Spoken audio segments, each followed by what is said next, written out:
First time in a long time, but back like I never left. Taking each day as it comes, you know me, I don't read ahead.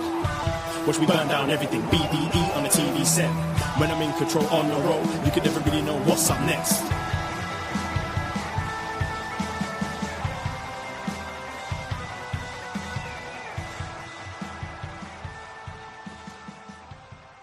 Hello. Hello, hello, hello. Braden Herrington here with Davie Portman for Up Next. You found us at postwrestling.com, whatever podcast app you're using right now. And it's Tuesday, May 5th, which means we are live on youtube.com/postwrestling. Hello, YouTube room. How are we doing? hello, all the postmarks worldwide. And like I said, Tuesdays, hello to the NXT friends. Friends all around the world. The NXT friends, hello. We're gathered here today to talk about some NXT and so much more in the world of wrestling. And you could be anywhere in the world right now, but you're here with us, and we appreciate that. We do this every Tuesday night. We're Braden and Davie. We're Up Next. We are here at Post Wrestling, and we're going to talk about some NXT. But while you're listening, do us a favor. Search Poisonrana Pod in your Instagram, your Facebook, your podcast feed, your YouTube, and hit that follow, hit that subscribe, and check out all the other content that we have. Scroll through our Insta. Check out our new Reels while you're, while not you're listening, but check them out later on our new and improved Instagram page. Shout out Surin for helping us out with our millennial asses with Reels. But check out our content while you're listening to this show and give us a follow if you like what you hear. But yeah, absolutely, yeah. Give a little bit of love to our pages. We're starting to put a bit more care into them. We want to grow this thing. We've realized we've kind of been at a certain level for a while, and we want to grow it. And Surin has very kindly offered to help us with Reels and shorts and that kind of thing. So you're going to see that popping up on our Instagram and our Facebook. And we're going to be doing a lot more on our Poisonrana feed. So yes, we are Poisonrana.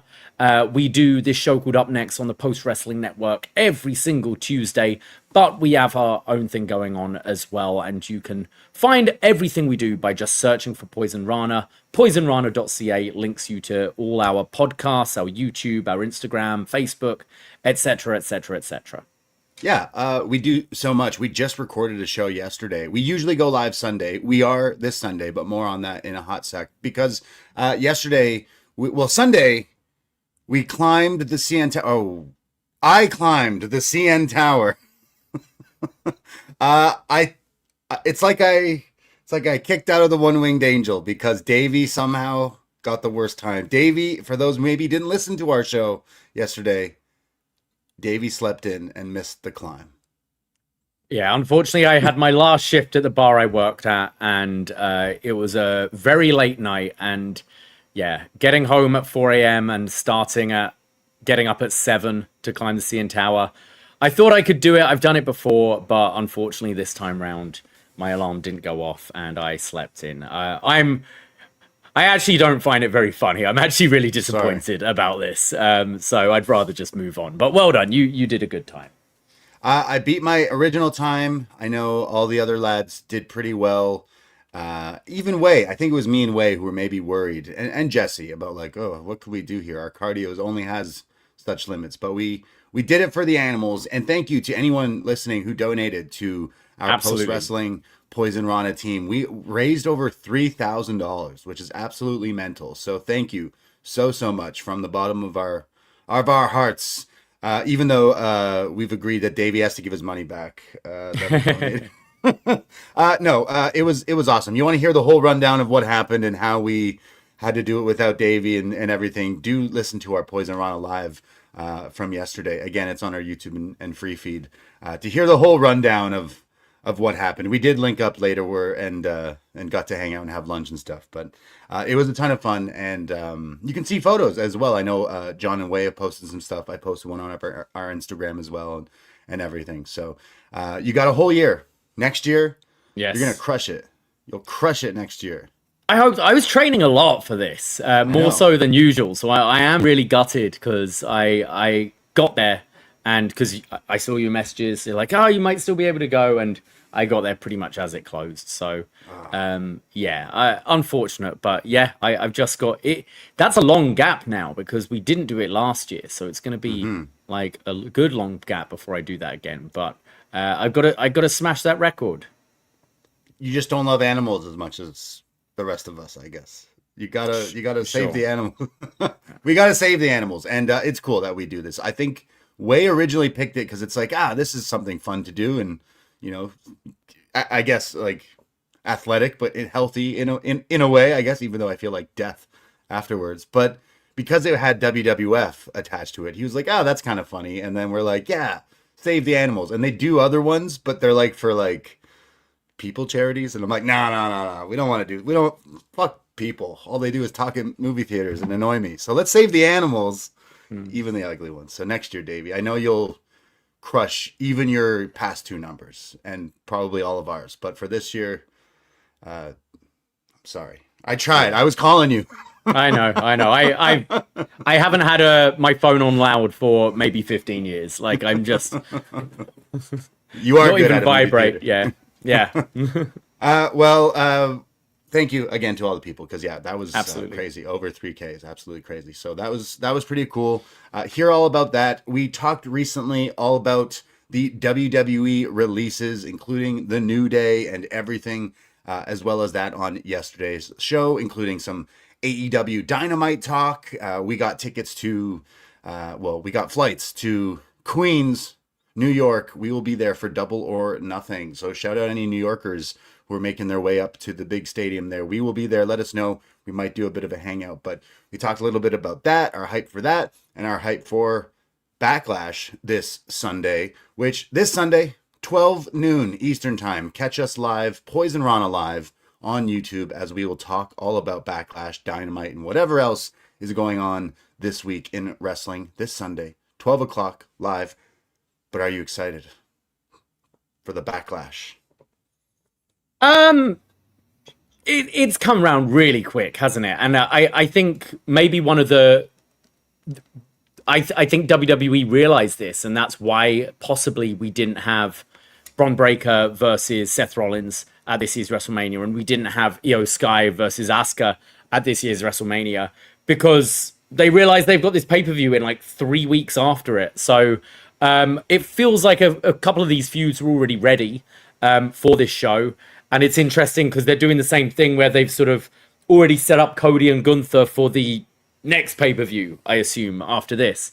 But yeah, I think there's, I think the sentiment across the board has been pretty negative about WWE recently, and for multiple reasons, right? I think that WrestleMania night 1, night 2 was pretty fun, and especially that main event was excellent.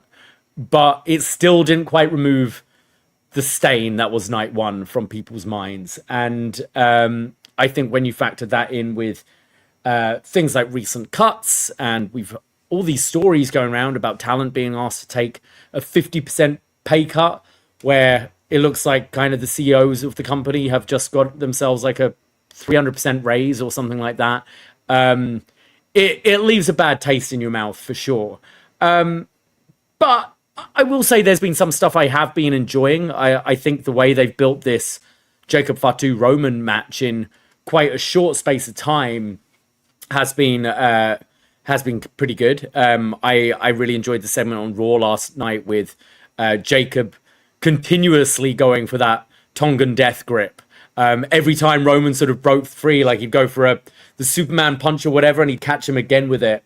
And how they've kind of built up this lore in a short space of time of the Tongan death grip. It's like, that's something you do to a man who attacks you in a bar at 3 a.m. You don't do that for family. You don't use that for family. So I've been enjoying that, and I think they've done a good job with building up Jacob. And I think also I don't see Jacob winning this quite yet, but I think the reporting that Roman isn't going to be around for June does kind of raise a question, maybe, with that one. And yeah, I think the Asuka and Io match has been built quite well. Whether we'll see Kyrie show up just like R-Truth a year ago, and season 3 of Unreal, we go through all this again. I don't know. But I like the job they've done with that, and I think that will probably be match of the night, or should be if a given time, and not, it's only 5 matches. You would hope all of these get some time. Trick and Sammy, we talked all about the Gingerbread Man on yesterday's show. So I actually think for one of these 5-match cards, like, as down as I've been on WWE looking at it, I think, yeah, they've built up the majority of this card quite well. And dare I say it, I've even been enjoying the Danhausen stuff. Oh, I mean, I feel like he was someone, if you have seen him, his act fits perfectly with WWE. Oh, minimal wrestling, all character and comedy, but he does it right? I think the only times we were ever truly negative of Danhausen on his indie run, even prior to AEW, was his wrestling. So really, they got his character. He doesn't even need to wrestle. Although he is wrestling this Sunday with a mystery partner, and the clue that they're giving away is his mystery partner also loves money. So clearly it's CM Is it the best Punk. in the world? Shane O'Mac? Oh, It's CM Punk. His boy. I think so. They've got a friendship already. We haven't seen Punk since the night after Mania. It's a fun thing to bring him back for. And yeah, it's I'm not here to make friends. I'm here to make money. So I could definitely see that being the spot for Punk. And it's not saying that Punk is going to be in a 3-month feud with The Miz and Kit Wilson, but just as a one-off fun night thing, partnering with Danhausen, I could see that, and I could see that being quite fun. And then yes, yesterday I revealed to you my love of the Gingerbread Man and Trick Williams, which I think may be a shock to some people, but I look at that. I'm liking Danhausen, and I'm liking Trick Williams and throwing up the X and cutting promos about the Gingerbread Man. And I think that's about it when it comes to the WWE from me. You mentioned right before, there's a lot of reasons not to like it right now. And as popular as it still seems, it's like looking at it from a different, I saw they announced the lineup because they're going to do the ESPN thing for free, right? The first hour? It's the first hour again, yeah. So really you get 2 matches and then you pay for the other 3. And one of them is a Danhausen match. Have they announced the order of the matches? It looked like they had. So okay. I don't know. Like, again, maybe we're just spoiled Canadians now with this Netflix thing where it's like, just watch anything on the Netflix, where I keep forgetting how kind of like that kind of sucks. Like, you got like to go through all the different things, but I don't know. There's plenty of reasons not to like WWE right now. We definitely talked about the releases and the contracts and all that stuff, but I guess even since yesterday recording with you, like this whole stuff about is it Fightful reporting the pay cuts, like you mentioned, the 50% pay cuts and all that stuff, and of course fans and other wrestling internet people are already playing the spectating game of like or speculating rather, where it's like, oh well, they're these people and if Kofi and Xavier were one of those or 2 of those people that were offered that and they chose to walk, like, is there going to be others? Were other people that just accepted it and stayed, right? So I hope so. Like, it's always been the thing with wrestling. Like, these contracts are worth absolutely nothing, right? Like, it's you can say, hey, we're going to pay you $5 million a year. That means nothing if I'm cutting you in 90 days. 5-year contract, 5 years for who? What, I can't get out of it for 5 years, but you can terminate it whenever. Like, it's pretty bullshit. And then it's kind of what happened to Brett, isn't it? Right? Like, the whole leading to the screw job. Like, Vince had signed a contract that he couldn't financially honor and was like, we either need to renegotiate it or you go and take that money from elsewhere. And it seems like that's what they're doing right now. And that's the problem when it's as corporate as it is and a publicly shared company and all that, and shareholders. Like, this year, I imagine from like this WrestleMania wasn't as successful as last year's. Ticket sales are not as much as last year's in general across the board. like, it's not doing badly by any means. It's still probably its second most financially successful year ever, but it's not as good as last year. And I guess that's where these cuts are coming. But unless you have a union or people, you know, like the New Day being like, no, fuck that, pay me what I'm worth or I'm leaving, nothing's going to change. And you're going to see these people still, like, you've got these wrestlers who have agents now who are negotiating these deals and things. Like, the fact that, you know, no cut clauses aren't really a thing and stuff like that. Like, what are we doing here? It's, you look at any other sport, really, it doesn't work the same way as this. It is bizarre. But, you know, unless whoever it is, like a top guy being like, do you want to take a 50% cut? And they say yes, it kind of screws everyone else up as well. Like, these people should be saying no and standing together. I imagine a lot of them did say yes. Like, clearly, right? Like, what about, okay, look at the, like, where New Day have been for the, like, last year. Not on TV a whole lot. Like, really. They fumbled the heel turn and then just kind of stopped. And they've been on TV, sure, but they've been enhancement. They've been jobbers. And there's got to be other people like a Shinsuke Nakamura or like Finn or like, I don't know, there's got to be a bunch of people. I know people are obviously going to go towards The Miz, and I won't even stoop to grab that low-hanging fruit. But like, there's got to be people who've been there for so long. And just yesterday I was remembering that, like, I've been watching Kofi's been here for so long. Like 19 years or something, right? Crazy. Like, a long time. Like Trouble in Paradise. So like, and Punk, you know, Punk is like, that's his boy. So it's crazy. And like we talked yesterday, if you want to hear us go through it in full detail of all the stuff, but now with this like pay cut coming out, it has my brain like wrapping, like seeing the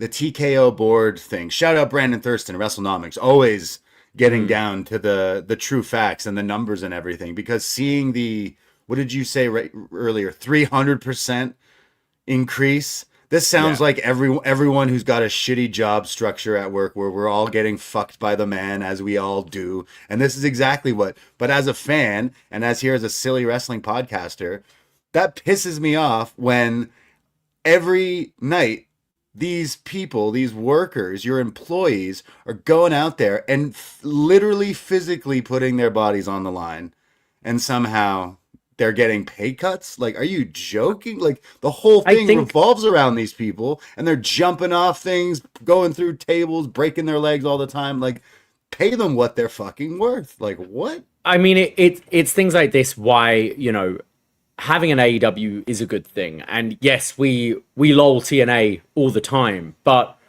really, if you want these talented wrestlers to be making what they're worth, you want these companies to succeed. Well, it ain't going to be in TNA, that's for sure. No, but what I'm saying is there's still, yes, we have a rival company now, but AEW can't take everyone, right? Like, yes, of course, if a Roman Reigns or a Seth Rollins was offered a 50% pay cut and they said no and walked, AEW are going to throw a lot of money at them to get them in. Like, Roman in AEW just sounds weird, but obviously, why wouldn't you? You'd throw a lot of money to get them in.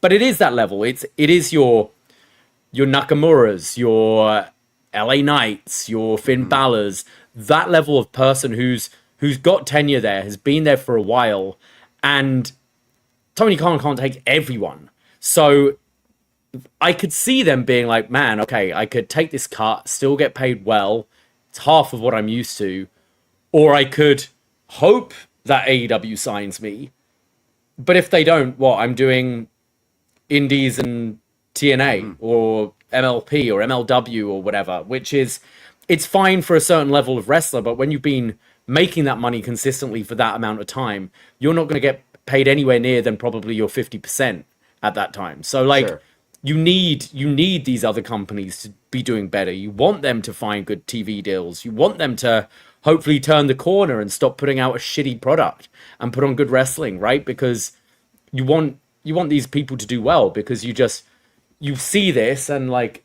everything in the world that fucking annoys me at the moment, you're just going, of course these billionaires can abuse these people and tamper with their contracts and just be like, well, like it or lump it. Yeah, what was it? A wise man once said, I forget what he said, but he used the words workers' rights. Yeah. That once came up. That, really put that. Might have to rewatch that promo. Okay, these people are famous, they're rich, and their job has been this, and they're well off, and they're very well happy, I'm sure. But still, like, again, I watched this since I was a little kid, and it's like these people are doing this for our entertainment, for kids' entertainment, for people's entertainment, and somehow now they got to do it, and they're told they're worth less. Like that, if that happened at my job, I would probably leave. Like I would have to think about it, but the 50%, like that is quite a lot. If you've been used to something in a specific, I don't know how much. I think everything else is getting more expensive. Yeah. And why do I have to get paid less now? In fact, usually, you know how it normally works in people's jobs. I don't know how it is for most people, but every year, usually you get a little bit more. Get a little bit of a pay bump, you know? You're supposed to go up, actually, not go down. But I guess if they're like, well, actually, the New Day don't rock anymore, so we're just going to let you go. But they didn't even do that. They just said, hey, we're going to cut you. Like, you know, we've talked all about recently with the AJ Styles retirement, and we did so many pods covering AJ's career through TNA and New Japan stuff. Go check them out if you haven't. And in those shows, we were discussing a lot of the reason he left, because he was like, no, I'm the face of this place, and essentially. So I'm wondering if this time around, like, would it be crazy to just like speculate like a Seth Rollins was asked? I feel like he's too big on the totem pole, but like the Miz, there's a few there. I'm like, you guys probably did it, but you're still rich as fuck. Who cares? Like, but yeah, you probably want just to be used, like on television. I mean. You know, like, hey, can I wrestle? Like, that's probably where it's also a factor for some people, right? Like, I mean, remember the expenses these people are paying as well, like travel, right, accommodation, all that stuff that they have to pay for every week on top of it. And it's 50% is a huge, like, yes, these guys, like, you could give them a 90% pay cut and they're earning more than you and I, most probably, you know, but it's still you build your lifestyle. Some of these people have families. You have, like, you watch Unreal. You look at that house Chelsea Green's just bought, and then we've seen this in the past, right? Someone's bought a house in Florida so they can be near the PC or whatever, and then they're cut like a week after, and they're like, well, fuck. It happens so much. There's so many that people, you know, move from another state, another country, overseas, and then just cut or let go after doing these. You know, such as life, and that's, you know, stick and move, cut and move. But it does suck when reading, oh no, all these rich wrestlers are having to get their paychecks cut, but then you see all the bosses at TKO are getting rich as fuck. It's like, how is that? That's not cool. No. They're not the ones doing flipping moonsaults and power bombs and shit. Like, come on, gotta pay your people, I guess. Pay your people. Workers' rights, everybody. Know your worth, you know? Yes. Know your worth. Wherever you are, in your job, in life, know your worth. I've been super down on WWE. We are going to watch Backlash. We will talk about it this Sunday. Let's quickly go through some predictions with the card there. So starting off with Seth Rollins versus Braun Breaker. I guess Braun goes over in this case. Like, he's got to, right? It wasn't even, I was pretty disappointed with the Seth Gunther match at WrestleMania, but then I was also very disappointed with not one but both spears from Braun Breaker at WrestleMania. So hopefully they connect. I like the one on the outside of the ring was good. He went flying into the barricade. It looked like right. He missed him both times. I thought but I think this should be a good match, and I think what we were all expecting for WrestleMania, right? So maybe we get something good. But I don't know. Seth has not been lighting the world on fire in the last year, and whether or you believe whatever Unreal Season 2 told you, like, I just feel like he's kind of missed a step this year. I mean, he's got injuries, obviously. He's been injured a lot, hasn't he? He's been injured a lot. I feel like he's not quite the Seth of old, but yeah. So Braun for the win. Yeah, I'd go Braun as well. We have Io versus Asuka. Yeah, again, I think we all thought this was going to be at WrestleMania, and then it didn't. But I think Io should win this one. Keep her strong for some potential going back to the title in a little bit or something. But I think this is the match I'm definitely tuning in for, right? Like, this is the one.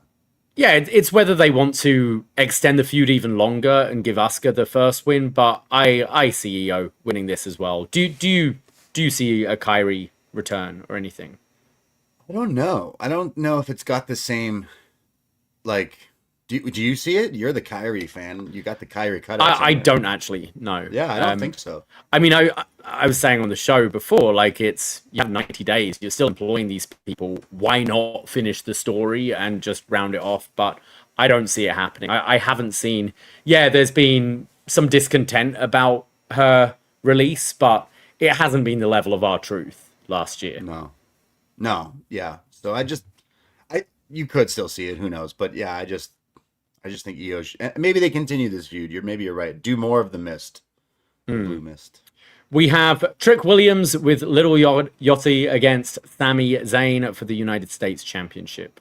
Lil Yachty, Young Boat. Yeah. I love the silliness, the stuff with Trick Williams, as I kind of said on our show yesterday, that, like, I don't even know if I need to see Trick wrestle. Just every time he's talking, he just oozes machismo, charisma, mojo. Like, he's just got whatever it is. And think, like, all those years, months back, where I was like, who is this guy, Trick Williams? And now I'm just like, he is potentially the best talker in WWE, I find. And he kills me with the things he says and the things he does. So somehow this is also, like, I didn't like the WrestleMania match at all, but somehow this stupid storyline has got my attention. So I will be tuning into the funeral of the gingerbread man on Friday, because I don't know what could happen.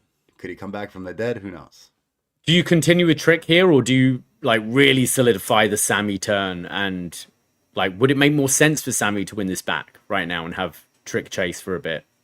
I guess, because, like, clearly the crowds want to just cheer for Trick. But then, of course, in classic wrestling, as soon as you do that, he's going to be not cooler again or something. Like, you know what I mean? Like, as soon as you turn them, then it's like, oh, wait. So I don't know. Maybe it's a chance they have to take.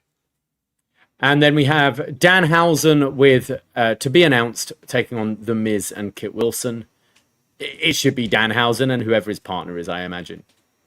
So, yeah. Oh, yeah. And Punk, we're thinking, right? Yeah. He said someone who likes money, and it was like Ted DiBiase Jr.'s. He's out of jail, right? So it could be him, but don't think so. I mean, Shane has history with The Miz. Wow. Hey, remember, he was meant to have a match with him and blew out both quads at 39. So, hey, Miz, you're going to take a pay cut, and Shane O'Mac's going to come out, and you're going to get pinned by him. Yeah. Fuck yeah. That would be the best show of the year if that happens. Shane O'Mac and Shanehausen. Shanehausen. Money. Shane O'Machausen. Or McMahonhausen. I don't know. McMahonhausen. I don't want to hear that name. Yeah, fair. Let's just say Shane. And then we have the main event, Jacob Fatu versus Roman Reigns. Yeah, I think you said off the top, like, it would be cool and interesting to go with Jacob. I just still feel it's too soon. And even if Roman is taking time off, even though he said he wasn't going to, he's still the guy. And I would definitely not fuck with that right now. So I would say Roman goes over. But yeah, it could be a fun match, hopefully. But all right. Well, that's Backlash. Did you catch anything else from Raw before we move on? Yeah, I saw the squash match of Obafemi destroying Tucker Knight. No, not Tucker Knight. The Otis, right. Wow, that's a flashback. Is that guy? Where's that guy at? He's still Tucker Knight? Right. I think he's done. He kept, didn't he say, like, wait till you hear my story? And we never heard his story. Was the story what he had written or on that piece of paper, or was that his promo that one time? I forget. I thought Oba looked really impressive with the squash match on Otis, especially the powerbomb. Like, how can I lift this guy up? Okay, I'll just go to the corner and pick him out of there. For me, it was the toss powerbomb he did that was more impressive. Like, that running uppercut looked crazy, and then just throwing Otis across the ring. Like, it's an Otis level opponent, but I thought it was a. Do you remember that very first promo? The first vignette when I think they were hyping him up for the breakout tournament, and we just saw him in a, like, field throwing fridges. Do you remember that? Yeah, or like wheels and stuff, I think. Yeah, and was just throwing shit, and we're like, who is that guy? And that's what this match reminded me of, just like the way he can manhandle someone the size of Otis. I thought it was fun. No, the first time he appeared, it's that one clip that it's the one time he like didn't lean in on the accent. Remember, he was interviewed once on like Level Up or something, and he's like, "It's so nice to be here, Obafemi here at NXT," and like now it's like, dude, no, whoa, it's like when Roman was in NXT, even though somehow that character is what he is now, right? The thoroughbred. Yeah, the thoroughbred, yeah. Listen to Was Next, our retro NXT review show, but yeah, there's I watched the Jakeman Roman segment as well. I'm not too into. And Bloodline is just go away heat for me right now, and unfortunately, I don't care too much. I like seeing some of the some of the NXT people being injected the new blood into the main roster. I love how the Soul Snatcher has been heavily edited on a lot of the replay videos that they had to post. I love Sol Ruca, but I've been banging that drum of like, hey, she's like batting percentage of the Soul Snatcher is about a 60-40, and she connected. It's a little less consistent than it was at the beginning, it feels. But yeah, I think she's got to pick up a new move. Like she's got to do some other stuff because that move is not the run home hit that she maybe thinks it is, because she has slipped up quite a few times. But it's cool to see her on the main roster. And but a Becky feud sounds great. Yeah, that's big. Like, it's huge. Becky's been good with getting good matches against the like younger people, the NXT people, if you will. Yeah, absolutely. Did you hear about Booker T going off on his podcast about Aleister Black? I did, yes. So we talk about Booker T on this show.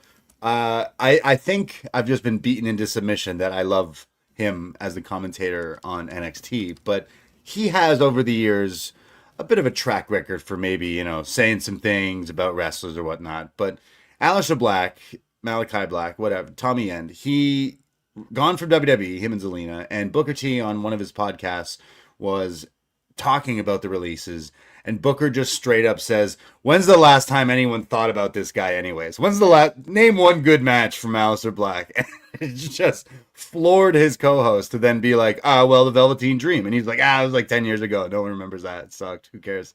And he's like, well, what about his stuff with Randy Orton? It sucked. Who cares? It's like, Book, do you even watch the product? I don't think you know an Aleister Black match because you haven't watched one.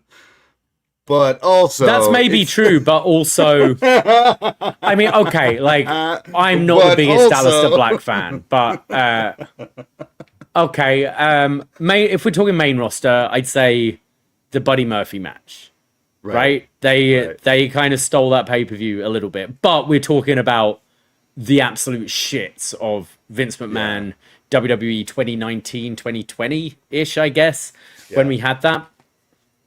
He had some good NXT matches for sure, but like, is Booker wrong here? I was gonna say, it's like, what's the meme? Like, the worst person you know makes a valid argument, valid point, and it's like, okay, Booker's not the worst, but all right, what are your top 5 Booker T singles matches? I was about to say, if you were to put up Aleister Black versus Booker T, now I know this is our older audience definitely would be like, whoa, guys, come on, and I think I too would pick Booker T over Aleister Black. But if you are going match for match, bar for bar, band for band, I know Aleister Black had some good matches back in NXT. I think trios and AEW, he had some solid stuff, but I know what Booker is saying. I understand. It's just the way he said it was pretty. I think it's maybe not even about match quality. It's memorable. Like what sticks in your mind. Like, some people you go like, oh, tell me like 3 great Shawn Michaels matches, and you go, oh, well, Shawn and Triple H at SummerSlam 2002, Shawn and Kurt Angle at WrestleMania, and Shawn and Brett, or whatever. It's like you can remember these things. And maybe with Aleister Black, it's like, you can take a moment and think and pause and go, oh, yeah, the match with Johnny Gargano in NXT. Oh, I remember that being good. But it's not like it leaps to your head, is it? It's just funny because, like, this guy was released, and Booker T is such the, like, flag bearer. As soon as you're gone from WWE, yeah, you're rubbish. You're trash. You suck. Oh, you're in WWE? You're going to work for reality wrestling. Niko Vance is his favorite wrestler right now. Niko Vance is, interestingly enough, his favorite wrestler. And then during picture-in-picture, Vic goes, oh, this is your new reality of wrestling champion. Oh, no shit. Right. That's how it works. Yeah. Anyways, I just thought that was funny. I don't know. I don't want to say I have a soft spot for Booker T, but he's funny. He's a little shit disturber sometimes. Let him do his thing. Let him drink 4 Red Bulls and go off sometimes. What I want to hear is Aleister Black reply, because he loves to tell going people on his he's Twitch angry. stream with his oversized glasses on. Yeah. I want to hear. Get a Booker T tattoo while you're at it. Let's go. I want to hear your rebuttal to ex-WWE Booker T. I think that he's gonna go away for a he seems he's such a boring person, isn't he? Just do you want to be? I'd much rather be stuck in a room with Booker T shooting the shit than Aleister Black. Well, that was the problem. No one wanted to be stuck in a room with him, and that's why he was in that room for like 3 years or some shit. Anyways, let us know. Best match somewhere ever, Aleister Black's watching this. Go, yo, what the fuck, guys, man? What did I do? I'm only trying to wrestle. He was sick in NXT. And his theme song was lit. I love that. Every man is good or evil or whatever. That shit. It's good. I don't know. That tickled me this week, hearing Booker T go off. I was like, oh man. Anyways, anything else? What else is going on? We got Backlash this weekend. We got Double or Nothing in a few weeks. I mentioned before we jump into NXT right here, we will go live Sunday at 12. Follow Poisonrana in your podcast app or YouTube. And check out our patreon.com/poisonrana. $5 to get a whole month's access. We have tons of shows, including the Champ is Here series. Was Next? We go back in time, review old NXT. We just talked about Sami Zayn versus Tyson Kidd in an awesome match. Plus Charlotte as NXT Women's Champ, the BFFs implode, and Tyler Breeze and his music video. There's so much going on. So we go back in our Was Next series as we review old NXT. But we also review old movies and crazy stuff, including Up Yours, where World Champ family member patrons pick stuff. No matter what it is, we review it, have them on, and talk about it. Brandon from New Jersey. I'm sure you have heard his dulcet tones on the post-wrestling feed before. He has picked Talons of the Eagle, a Canadian... Is it? It's Canadian. It's filmed Canadian Kung Fu. Come on. Kung Fu. That good old pure Canadian Kung Fu movie. With Tybo in it for some reason. I don't know what happened, but this made for a very hilarious show, I might add. Brandon, Davie, and I had quite the laugh doing this review. So shout out Brandon, not only for always supporting, but that made for a fun review. And then Brandon went missing at the end in his car. So who knows if he's even listening to this right now. But the Patreon gets even bigger because we do a series called Best Match Ever, where we pick a wrestler or a gimmick or a rivalry or whatever it is, and we look at the matches, we dissect them, we review them, we rate them, and we give our 2 cents. And finally, Davie has agreed to do this show. When a wrestler retires or maybe passes away, we're Wrestling Nerds Who podcast, and that is the only way we can show our appreciation. And I guess that's what we're doing tomorrow, because we are doing Best Match Ever. Hulk Hogan. Brother. Oh, brother. Yes. Oh, brother, where art thou? Yes, we are. We picked 7 matches to go through, including Hulk Hogan versus Antonio Inoki. Which I ended up watching the wrong match today, so I've got to go and watch the other Antonio Inoki Hulk Hogan match tomorrow. Hogan versus Andre at WrestleMania 3. Hogan versus Macho Man at WrestleMania 5. Hogan versus Warrior at 6. Hogan versus Ric Flair at Bash at the Beach 1994. And we've got Hogan versus Stan Hansen in 1990. And Hollywood Hogan versus The Rock from WrestleMania 18. They're the ones we'll be looking at. There might be a few honorable mentions as well. And yeah, we love all your feedback. So give us your thoughts. I know Hulk is more about the moments than the matches, and we're going to try and discover if there were any actual, you know, some decent matches in there as well. And we'll be having the discussion. I'm sure we'll talk a little bit about the documentary on there as well. And yeah, we'll be talking about best match ever, Hulk Hogan. Davey just loves Hulk Hogan so much that he finally wanted to do this show. So we're going to do the best we can. This also means we're going to do some negative talk too. Don't worry. There'll be lots of that, and we'll just save it for that show. We need the yin with the yang, right? I'm working on a really good intro. I'll tell you that. I'll tell you that, brother. Let me tell you that. So yeah, tomorrow we're recording Best Match Ever Hulk Hogan. We're going to review some old Hogan matches and hopefully, bring some nostalgia into your brains, into your minds. But next week, it's a double take, a double shot of Best Match Ever, because we haven't done a show in honor of Hiroshi Tanahashi retiring in January. So next week, we will be doing a Best Match Ever show looking at the best of Tanahashi.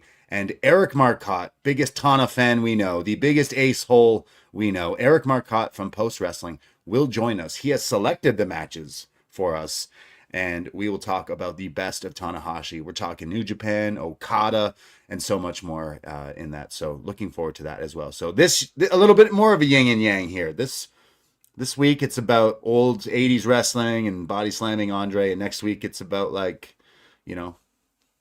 good wrestling. Yeah. Tons of shows. Patreon.com/Poisonrana. Check us out. If you haven't already, give us a shot. It's like buying us a beer, but you're buying yourself a bunch of podcasts. Patreon.com/Poisonrana. Check us out. Thank you. Appreciate it. Absolutely. Are we ready for some NXT? I think so. Let's talk about it. Let's talk about some NXT from Tuesday, May 5th. Hey, happy Cinco de Mayo. Yeah. What it is today? Taco Tuesday? Right? I didn't. Oh, speaking of it, I did quite enjoy the creeds are finally Americanos now as well. I've been saying they should have done this months ago, but I think I'm going to check out that AAA show, the Mask v Mask match. Yeah. They built it up pretty well, and Pollock always is raving about that AAA weekly YouTube show, so I might start checking that one out. That Undertaker, Booker of the Year, he's doing magic. They've got something with this young kid, Americano Grande. Like, what was Ric Flair going off about? Now I know he's apologized. Oh, he hasn't been working at all. That 24-year-old Englishman. Anyways, yes, I do want to check out the Grande v Grande match, and definitely will. But we're going to Florida. We're going to some NXT for NXT from May 5th. Happy Cinco de Mayo. We get a recap of last week with the very chaotic episode. There was 5 debuts, 3 returns. It was crazy. People were attacking everybody. It was cats and dogs living together. We start the show with more chaos because Tavion Heights and Tony D'Angelo are set to have a match tonight, but there is an attack in the gym here, which turns into this huge pull apart. No, it's they weren't set to have a match, but they have this fight, and the match is set. Oh, sorry. I'm thinking of and then there's another fight later where the match is off, and then the match is back on. I'm thinking of when the match was then called off, and then yes, okay. So follow us here, because this is So Tavion and Tony get a big pull apart here. If you remember last week, it was Tavion who hit him with the big belly to belly, which was very nice. So here's a big pull apart in the gym, and everyone's getting mad and throwing things, and pretty chaotic. We see a lot of pull aparts in wrestling, but I actually quite like this one. Tony chatting to Stone, and he's like, "I'm going to do something about it right now," and dives over the table to take out Tavion. I thought it was pretty feisty. I quite liked this pull apart. There was a lot of the equipment being thrown around and stuff, so it looked pretty, as we say about every episode of NXT lately, chaotic. That's the word of the week every week. So there's a big pull apart, and the match is announced for later tonight. We start with an opening match, though. Jaida Parker taking on Callie Armstrong. The PC, very hyped for both wrestlers, I thought. I mean, obviously, Jaida Parker is always the, regular favorite here of the normal Tuesday night PC crowd. But I feel like they were kind of into Callie as well.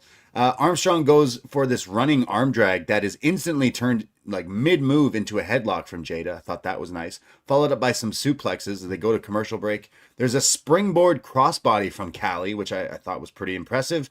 And then she's on the offense when Booker T on commentary is like, oh, I'm liking this. The new blood. And that's where Booker T starts mentioning the new blood, like WCW. When we get these old guys out and these new guys in, that's what we're doing here in NXT. So NXT New Blood, a new PLE coming to the CW in 2026. Maybe, yeah. Probably, right? Like they've said it. I heard it about 5 times on this episode, so get ready for NXT New Blood. Armstrong's still in control, and she mocks Jaida with the high step, but then gets dropped. She then counters Jaida by raking the eyes and then power slams her, sort of, and then sets up running the ropes almost like the Ultimate Warrior with the Callie connection. The jumping shoulder block, and pins Jaida Parker in an upset victory on NXT. I will say, I already said she's impressive with some of the stuff she did, and then she does the Ultimate Warrior running shoulder block for the win. And I'm like, oh, all right. I think it's looked good both times she's done it so far on TV. Like the other person does go flying from it. Jaida did not go flying.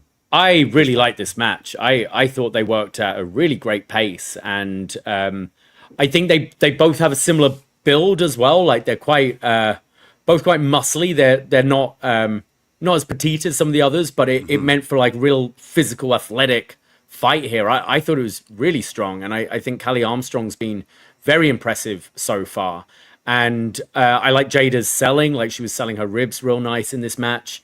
And I thought Jaida was portraying her frustration. Obviously, we see it like come out further later on in the show, but I even thought in the body of the match she was showing her frustration pretty well here at Callie getting the better of her. I was impressed with this one. She's shown a lot. Again, I'm just nitpicking the broken record I'll always say is the finisher class. Special move class in the PC. Just learn just a running shoulder. It's my one. I'm like, everything else she did looked more impressive than what ended the match. And then it was just, okay. So that's the one thing that I'm like, that's the one thing I'd say she needs to work on. Everything else so far, she's pretty impressive. Like these Evolve people they're bringing in, it's the people who actually have wrestling background, right? And they do show up. So I would like to see more of her. And Jaida, I don't know how I feel about Jaida. They're going to do this storyline, as we'll get into later, where she's like you said, frustrated and everything. But I don't know if she's necessarily like improved in ring in a little bit. I feel like she's been at this like stagnant level for some time. So I don't know if we're up for like another, not gimmick change, but like a turn or something. I'm not quite sure, because I know we've also been on, she was a heel and babyface. But yeah, I'm not sure. We go backstage. Tony D'Angelo walks into Stone's office furious, and he says, I want Tavion tonight. And he's like, all right, you got it. The match is set in just a little bit later. So he's like, all right, cool, thank you. Or so we think. That's right. We see the Birthright backstage, and Lexus King in all white with his speed title, the fastest man alive here. He says the Birthright once again showing their place here in NXT, even though they lost last week.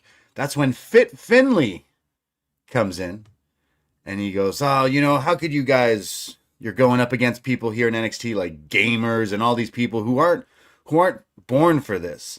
And Fit says he's not very happy with the loss, and says someone else was also very disappointed, and then goes on his phone, and they assume it's William Regal, and then you hear William Regal's voice. You don't see him, but you hear his voice, and he's like, we heard him. You heard him. Oh, sorry, we didn't see him. Yes. Yeah. So he says last week was a disappointment, and that Charlie is on expedition he's at the Snake Pit in the UK. Yes, the Snake Pit. And he says that he's handling some business, but next week there will be a 6-man tag with the Birthright, and we better get it right. So, yeah, some tough love from Regal and Fit Finlay here. I like seeing them. I bring them in more. I like this, seeing them on TV. Well, not seeing him, but hearing him on TV. So I guess he's in Wigan right now. Is old Charlie Dempsey. Is that where Snake Pit is? What is Snake Pit? It's like a wrestling school, I guess. Gym? Okay. Like, yeah. I did find it funny when Finney walked in, though, because he's got his phone out. And I was sure for the first part of this scene, he was just reading his lines off of it. And then it was, oh, okay, all right, no, you're getting Regal on the phone. Right.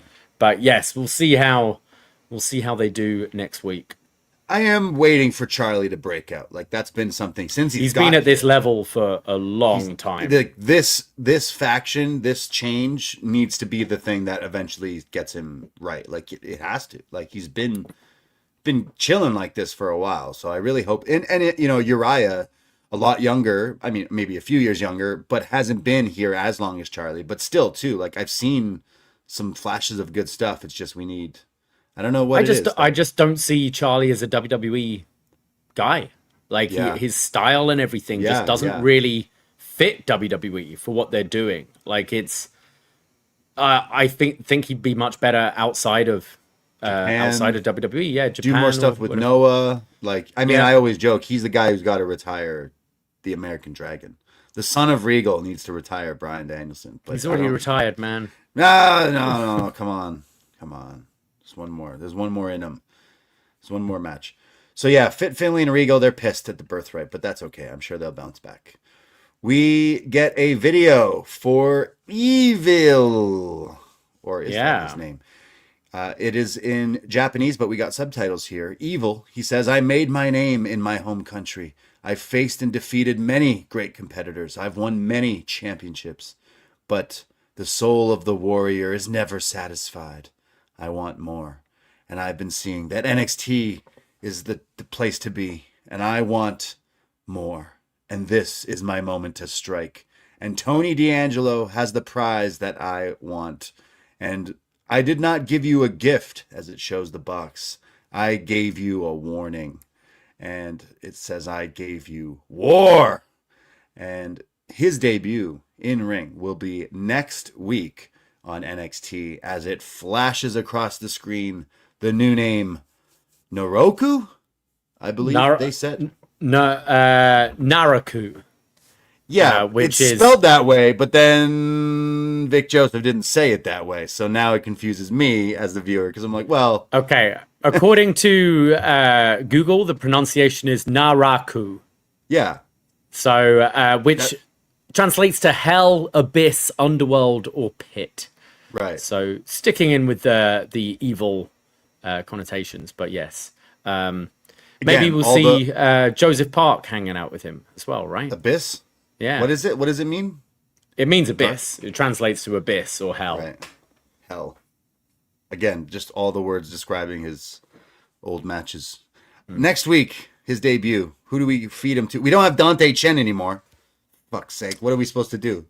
Oh, yeah. What we are we don't have supposed to Dante do? Chen. What are we supposed to do without... We'll find someone for him to kill. Josh Briggs? Oh, but I am, yeah. You were going to say you're shocked? I was going to say something mean. I really like Josh Briggs, but yeah. I'm surprised he's still here. Like, then use him. Then push him. Right. Then they don't. And then he's just not. Josh Briggs against Evil. That's the match we want to see. Let's go. Book it. Yeah. We go to Jackson Drake and Jasper Troy, a match that was set up last week. We see video from them where it was like, all you do is talk, and well, I'm going to crush you. So Jasper versus Jackson here. Jackson's got Vanity Project, the tag team champions, with him. He keeps countering all of Jasper's big moves here, but eventually lands on his feet from flipping out of a few moves and then gets, I always call this the hoe train, where you like run at the guy with the E train or whatever. He nails him with that and sends him out. And then Jackson eventually comes back in it with this low kick before the commercial break. And then during commercial, Booker T is just going off about Vanity Project and how much he loves them. Even though like Jasper Troy was his guy, he's kind of dropped that a little bit. He's like, now I like these guys because they work reality of wrestling. Jackson hits a lethal injection for a 2 count and then gets a sleeper on the big guy. But eventually he's throwing him around and getting out of it. There's then a spot where he lays out Troy, who is the bigger guy, and Drake goes up top for something, I guess it's 450, but Jasper does a kip up, lands on his feet, catches Drake in midair, and then choke slams him. It was huge, but he can't get the pinfall here. Eventually, he tries to go out of the ring, and there's like a bit of a struggle with the rope where he can't quite do the cane like backflip out of the ring. You know what I'm talking about? Yeah. Eventually, he attacks Vanity Project when Micah shows up. Mika shows up, and Micah body slams Jasper when the ref doesn't see, and then rolls him back in, allowing Jackson Drake to hit the 450. And Jackson Drake pins Jasper Troy to beat him with the assist of Micah here, who looked like that was light work for her to just body slam this dude, even though he's huge. Like, it didn't look like he had to help her much with this, did it? That was pretty impressive. Like, that was nothing to me, essentially. Her legs are like tree trunks. Yeah. They are massive. Wow. Okay. So Drake pins Jasper. I like that. I actually quite enjoyed this. I think we were confused when Jasper Troy was put in this whole speed division. But I think it's done a lot for him. I think these are the matches where he's been the most exciting. Not against other big guys, but when it's little guys who can kind of dance around him a bit and be a good base. And you know what? That kip up chokeslam thing he did was pretty impressive. And Jackson Drake he's got a few quite innovative moves, and obviously he's so young and got all this personality as well. I wasn't quite sure watching this match who is the babyface and who is the heel, right? Because I feel it's meant to be Troy as the babyface and these guys are the heels, but I feel everyone's warm to these guys right now, and I think especially since pairing with Micah, they're just fun. They're really fun to watch, and the pairing is quite interesting. So I was pretty happy with this one. They've got a lot with the Vanity Project. Like, was this not last week when the date thing, right? Or was it the week before? Yeah, two weeks ago, yeah. Where we were like, oh, that kind of swerved us. We thought for sure they'd just be like the classic wrestling heel dickheads, but instead they've paired them with her, and it's almost swerved me again. I don't know. I just didn't see that she would. I think I did say last week, oh, she's going to body slam Jasper. Now that I'm thinking about it, but still, like, this is a good use for her so far. That's kind of interesting. So yeah, the Vanity Project are my favorite. Like the new crop that we have. Like they're so polished at such a young age. It's crazy. It's a bit of a reversal, right? Because normally you'd have like, it's the sort of manly big guys, and then they've got a tiny, pretty valet with them or whatever. Whereas this, it's like the boys are the tiny, pretty ones, Winks. Right? Yeah, exactly. And Micah is the muscle, and she's out there to help them all the time. She's not a Miss Elizabeth who's being cowering away or whatever. Maybe that's why it's great. I don't know. It really works. I think it's a bit of a genius pairing, actually. Yeah, I kind of want to hear or see where this goes.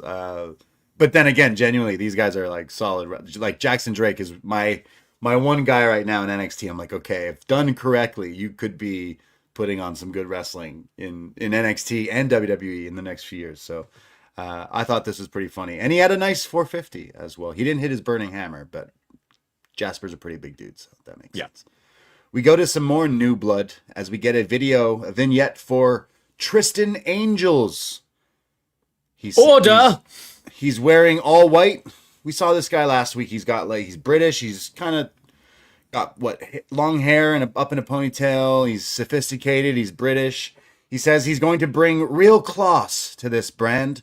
He's got dangly earrings as well. He says that he's a 7th generation sheep farmer from Dorset, England. But I realized I was destined for more. And at the age of 22, I decided that there's got to be gold in my blood. And he says that he could shed sheep in under a minute, but I could even destroy my opponents in less time. And then mentions people like Miles Bourne, Hank and Tank, and Shiloh Hill as being losers, and says that I'm the star that NXT has been yearning for. Mr. England, Tristan Angels. Yeah, I was shocked when I heard this guy is a sheep farmer from Dorset. I don't know if you know what the Dorset accent is, but it is not this. Okay. It's very farmer. Right. Very kind of almost Samwise Gamgee, but more so. Potatoes. Yeah. Yeah, kind of. So was very surprised to learn that. But I do enjoy the order thing he's doing, which is it's the Speaker of the House of Commons, basically in Parliament and shit, when Labour and Conservatives are going at each other, and he'll silence everyone by go, order. So he's got it from this bloke just here. So Tristan Angels, John Burko, which is quite funny, and I think it could get over, but man, is this guy absolutely hateable. Like, just look at him. Like, I don't. If you had this, he might be a really nice guy, but if I saw this guy, I'd realize this is not someone I want to talk to. He seems like an absolute see you next Tuesday. If you were to have watched this vignette on mute, you would have thought you had The Bachelorette on. Yeah. Or like one of those knockoff versions. Or like, what's that show that's popular that the ladies love? Set in the old days. British. Oh, Bridgerton? Bridgerton and all that. That's where his gimmick kind of reminds me of. He's Hunter Hearst Helmsley, but British. Yeah, he's a snob. He's a tough. But he's also a sheep farmer. Yeah. So how long till someone calls him a sheep something else?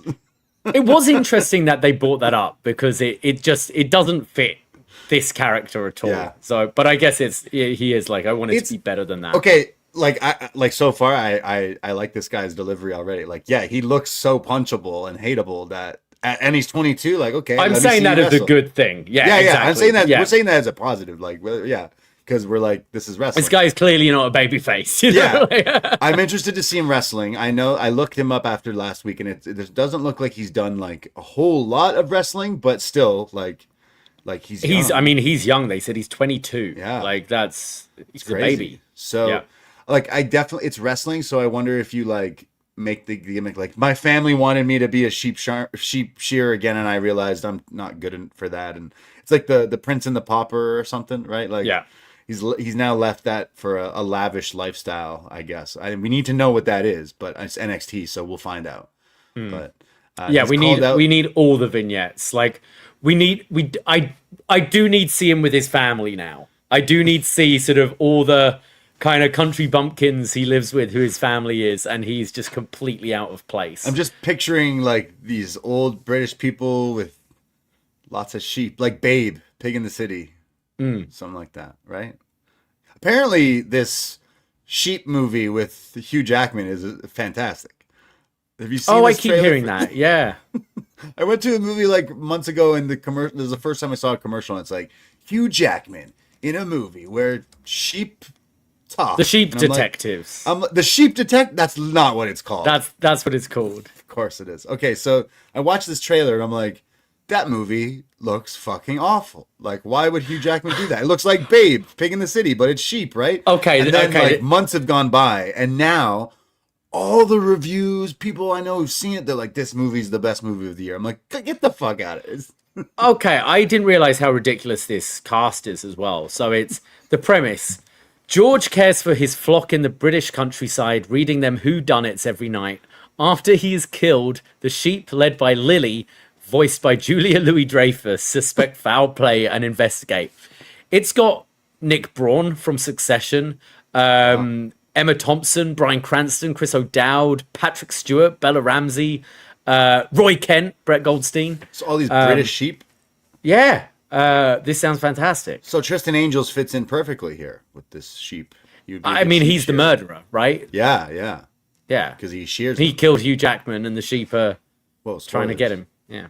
Apparently, this movie's fantastic. So it looks so bad, but I mean, it's funny. I hope it wins all the awards and kills at the box office. But Yeah. Yeah, it sounds very Wallace and Gromit, doesn't it, in a way? Wallace and Gromit, Babe. Yeah. Yeah. Like, it looks like it's good for kids, at least. So, nice. There you go. Cool. Even though it's about murder. But you're saying then the next vignette, this guy, he needs to be, like, back home, which probably maybe won't happen, maybe not quite yet, but, like, once he... Like, if we could have some sort of female equivalent, like a snobby socialite woman that he can start dating, and Blake then Monroe. Yeah, she's gone though, right? She's on SmackDown. But yeah, and then has to take her to see the family, and they're all farmers, and yeah, would be good. Sheep farmers. More location shit. Yeah, stop filming everything in Florida. Yeah. But so far, so good with Tristan Angels. I like this so far, but I got to see him wrestle. We get an NXT Chronicle. We've seen some of these before. This was on Rhea Ripley. It shows her being signed to WWE, her tryouts, her NXT, all the way to being a main roster superstar. I wasn't quite sure why they were showing this, and I think she freaked a lot of people out because before NXT tonight, Rhea Ripley tweeted out this vignette. And it was like, basically like it's been a long run or something like that. And people were like, yo, what the fuck? Are you done or something? What's going on? She's like, oh, no, I'm just sharing this Chronicle video. So we've seen a few of them though, didn't we? We saw a Damian Priest one and Finn. Exactly. Yeah. So just look at Rhea Ripley through her WWE signing to her NXT run to her main roster run. And look at how many tattoos she didn't have in NXT to compare to now. But yeah, I'd say she's one of the biggest successes of NXT in my opinion. Absolutely. I cannot go to stores that have nothing to do with wrestling, have wrestling stuff, and they got stuff with Rhea. Like, she is very popular right now. So yeah, I'd say a huge success story coming out of NXT. I saw a crazy statistic the other day about how many NXT champions actually go on to be WWE champions.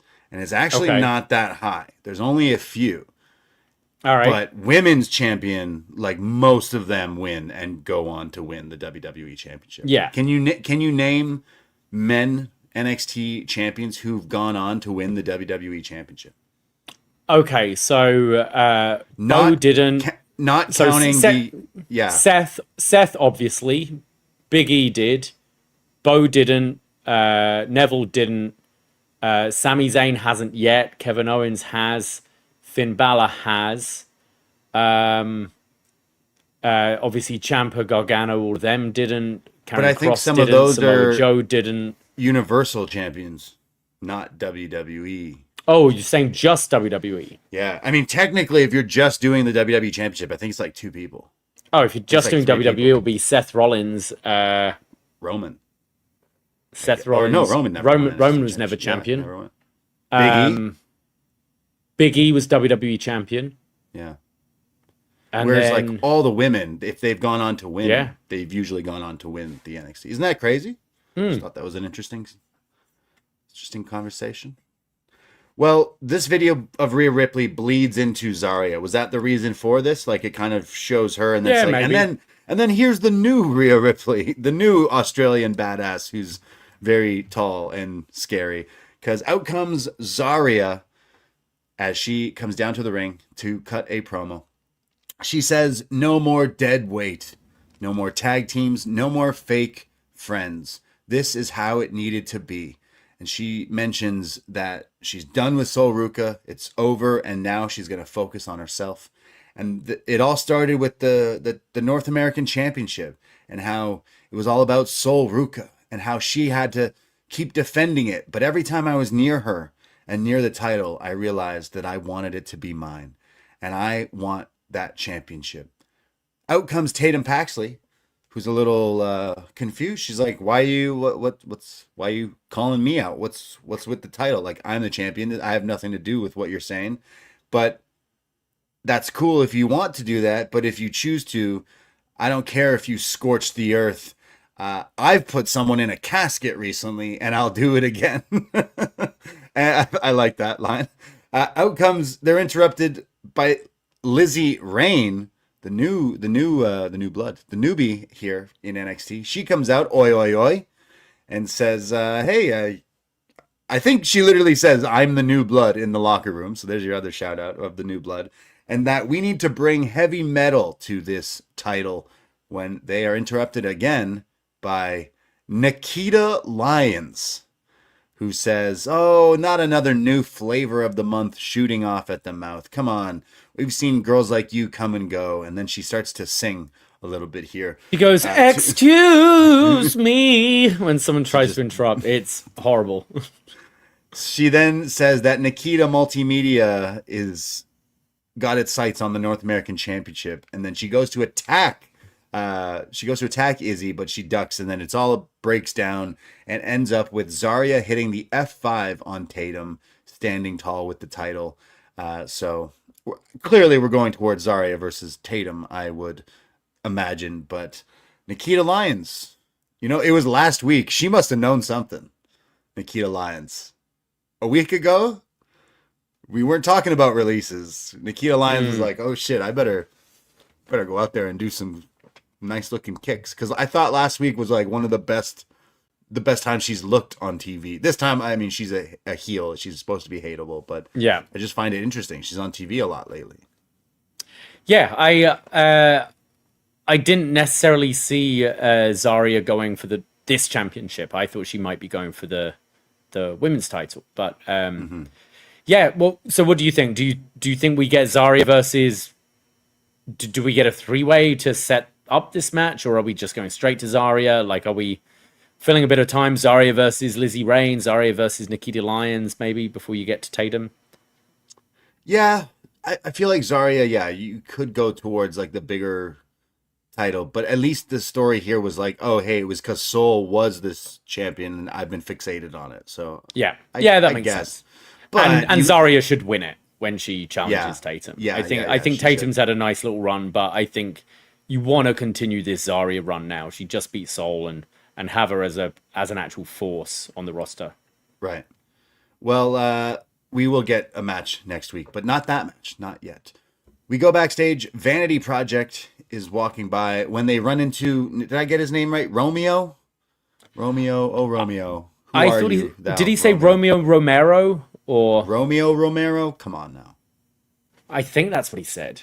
All right. I'll believe you at this point. They said it so fast, and I don't think they didn't do a name thing. They didn't do a name thing. Come on, I live off the name things. The name plates save me all the time, but they didn't give him one, so therefore he's not a real character on this Romeo show. Moreno. Sorry, repeat that. Romeo Moreno. Okay, interesting. Well, Vanity Project go, oh, this guy, oh yeah, and he says, oh, like he mentioned something about like how new people in NXT, and Vanity Project kind of get pissed at that. They're like, we got to remind you that we're not just new around here, we're champions. Yeah, so Vanity Project, they're kind of doing the Logan Paul thing, where Logan Paul goes, I'm sick of all these celebrities and influencers coming into my business. They were kind of doing that. They're like, what's with all these new people coming here? And they're like, you started like 3 months ago. And they're like, yeah, well, we're champions. So they mentioned that he's the art kid on Evolved. I guess I got to watch more Evolved. And then Noam Dar don't they go, hey, you're the guy that likes to paint? And it's like, oh man, why haven't we got this vignette? We'll never get the Luca Crucifino fuckboy gimmick vignette on NXT. So you got to watch it from that Evolve. But yeah, I feel like I'll start watching Evolve. I feel like I can spend like 30, 40 minutes to see some of these characters. I need to see his art. I need to see some of these characters. So more on that later. But yeah, weird name for him, because Romeo I associate with Italy, not with Spain, right?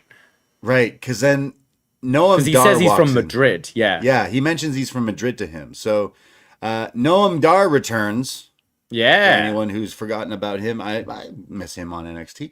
He walks in and goes, hello, hello, hello. And then he says something different to, is it Ola, I guess? And he then says, what's going on over here? And then they go, oh, Noam Dar, like they're kind of being dickheads here. And then says that, no, he's with me. And that says, I could hang with you. And then kind of mentions to Drake that, saw you fight tonight, but I could fight. And I'm back in NXT. So he challenges him to a match. And it's set up for next week. Jackson Drake versus Noam Dar. And then you kind of see Romeo say like, "Oh, hey, Noam, by the way, like I'm a big fan. I used to watch you back in Madrid." And then they mention as the Vanity walk off, like, "Don't worry, we've got Micah." And then Noam's like, he does. He does. I just watched earlier. He does have Micah. So I think Noam Dar is losing next week. I was Noam shocked Dar's to see had him. quite a run. Oh my God. How long has he been here? I think he just keeps on being injured during cuts and then comes back strategically at the right time. I really like Noam Dar, but he's been around a long time now at this point. And yeah, I don't see him necessarily going much higher than this.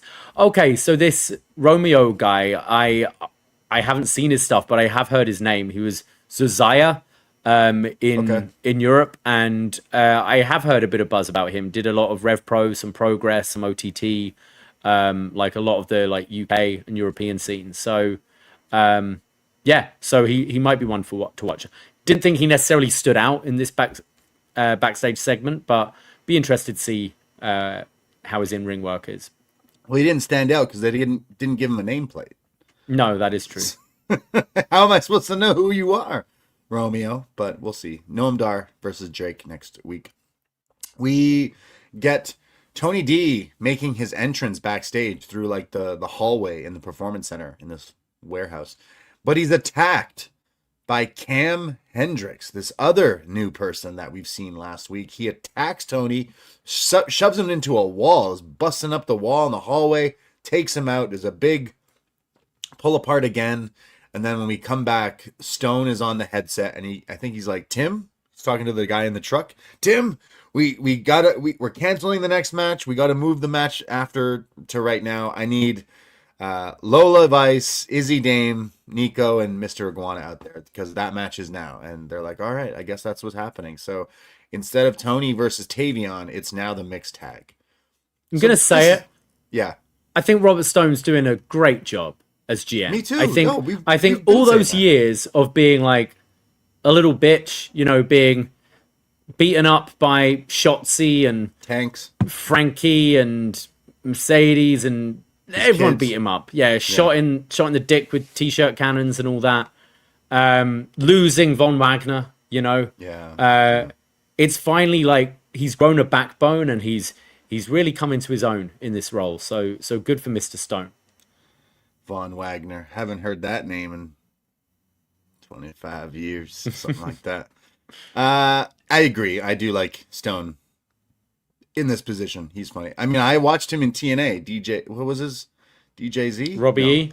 Robbie E, not DJZ. That was another guy. That's fucking wild. Robbie E. Yeah, with the hair. Yeah. So shout out Tim in the truck who's making the next match now. I guess, because we're going to the mixed tag match. The Culling, Izzi, Dame, and Niko Vance taking on Mr. Iguana and the NXT Women's Champ, Lola, Vice, as Niko Vance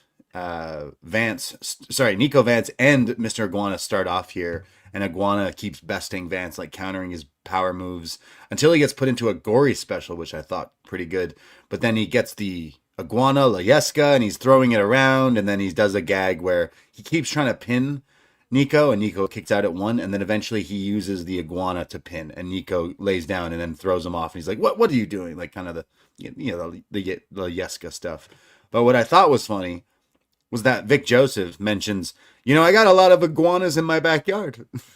And then later brings it up again and is like, it's like he knocked them off the fence in a backyard. I'm like, Vic, are you going out in your backyard shooting iguanas? He's got a lot of issues with iguanas. He's got too many iguanas in Florida, I guess. But so eventually Izzi tags in and boots Mr. Iguana, and then Lola has to get in due to the tag rules here. Lola comes in and starts to light her up with these kicks and is really kicking the shit out of Izzi here for a second. Eventually, both Iguana and Lola hit sentons off the top to the outside, off the apron to the outside as they start to dance.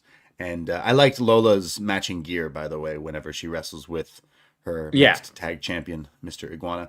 They go into picture-in-picture, and that's when Booker T is just foaming at the mouth and going off about Niko Vance of like, oh my God, he's the best. This guy could be the future of NXT and WWE. And Vic is like, yeah, so he's the new reality of wrestling champion, huh? And Book's like, yeah, he just won it recently. It's like, of course. But you know what? Niko did look pretty decent here. He was doing some good stuff. He beats down on Mr. Iguana, does a dropping headbutt, and then stands him up and headbutts him again. But then Iguana fights back with a headbutt. And then Niko headbutts him. And then Iguana headbutts him. And then Niko really headbutts him with this big one here that I thought looked good. But eventually it's a 2 count. And he makes the tag to Lola. She comes in. She attacks Izzi. She's shaking her bum a lot here. The cameraman was right up on her bum at one point there for a big ass shake. Give that man a raise, I guess, is what Sean's going to say.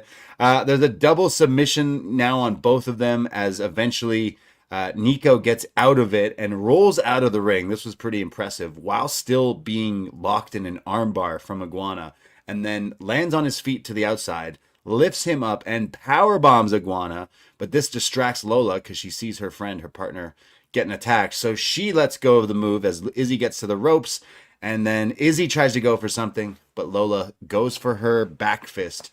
Izzi ducks it and hits a Busaiku knee. For the 1, 2, 3. What was I saying about finisher class? Picking good finishers? She got one. Just do the NXT knee. The Japanese knee, as everyone always used to say. But hey, it looked good because Izzi pins the NXT Women's Champ with this move. I thought there was some fun stuff in this match that, and I'm not the biggest culling fan, but I thought they held their own in certain parts of this, and it was pretty fun.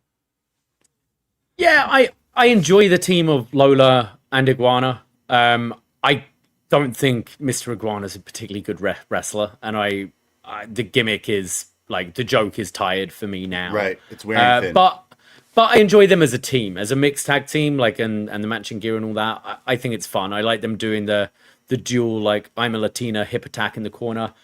I just don't like Lola doing this right now as her first feud after winning the title.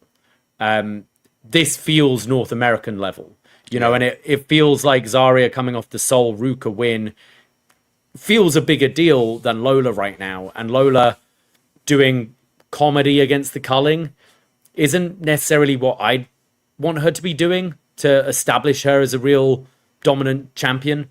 And I don't like Izzi had just lost her North American feud, so why should she be in a world title picture feud right now? So I didn't mind the match for what it was, but I think we should be trying to do something a bit more serious with Lola right now.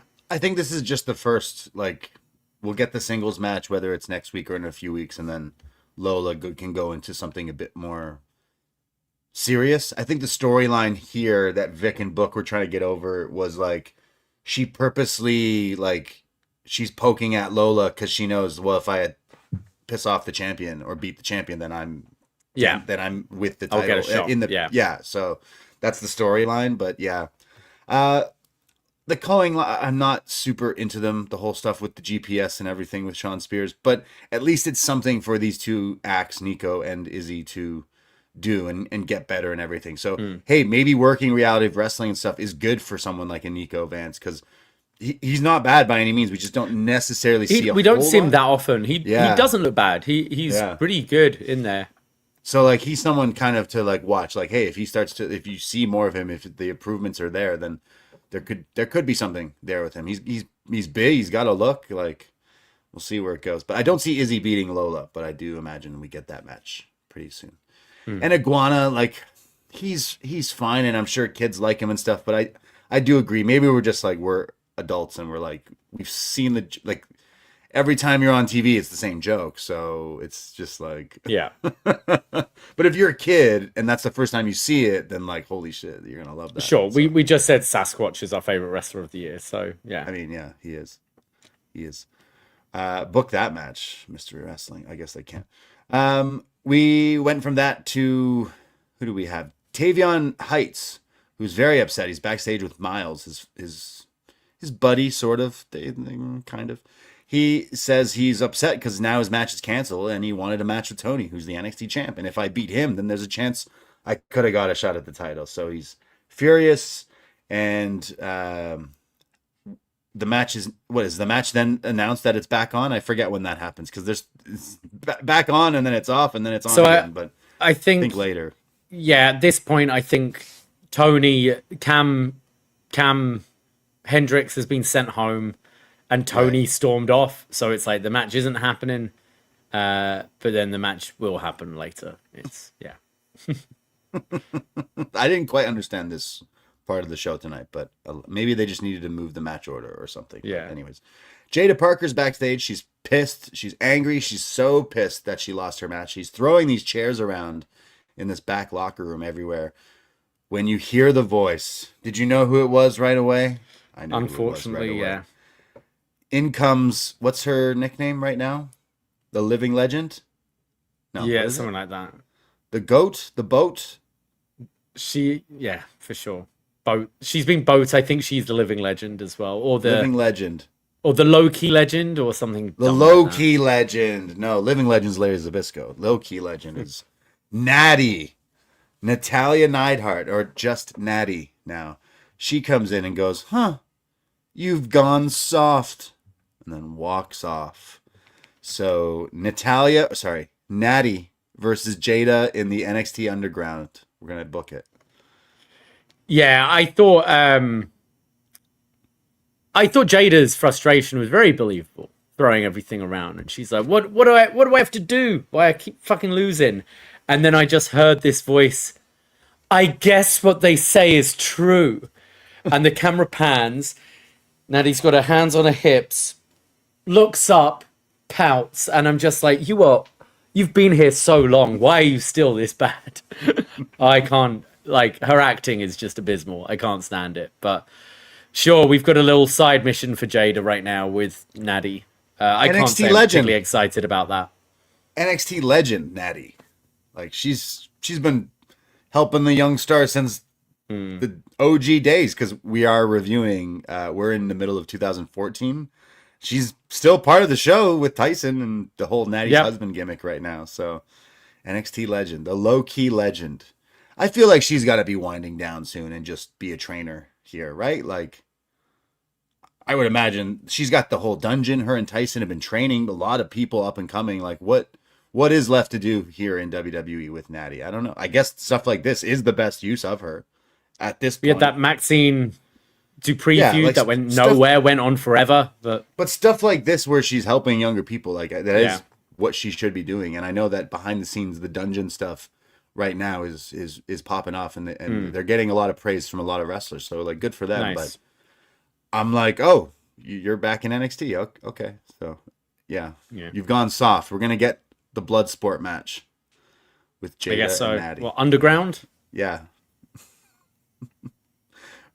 The next match, Hank and Tank taking on Dark State, James Cutler and Osiris Griffin.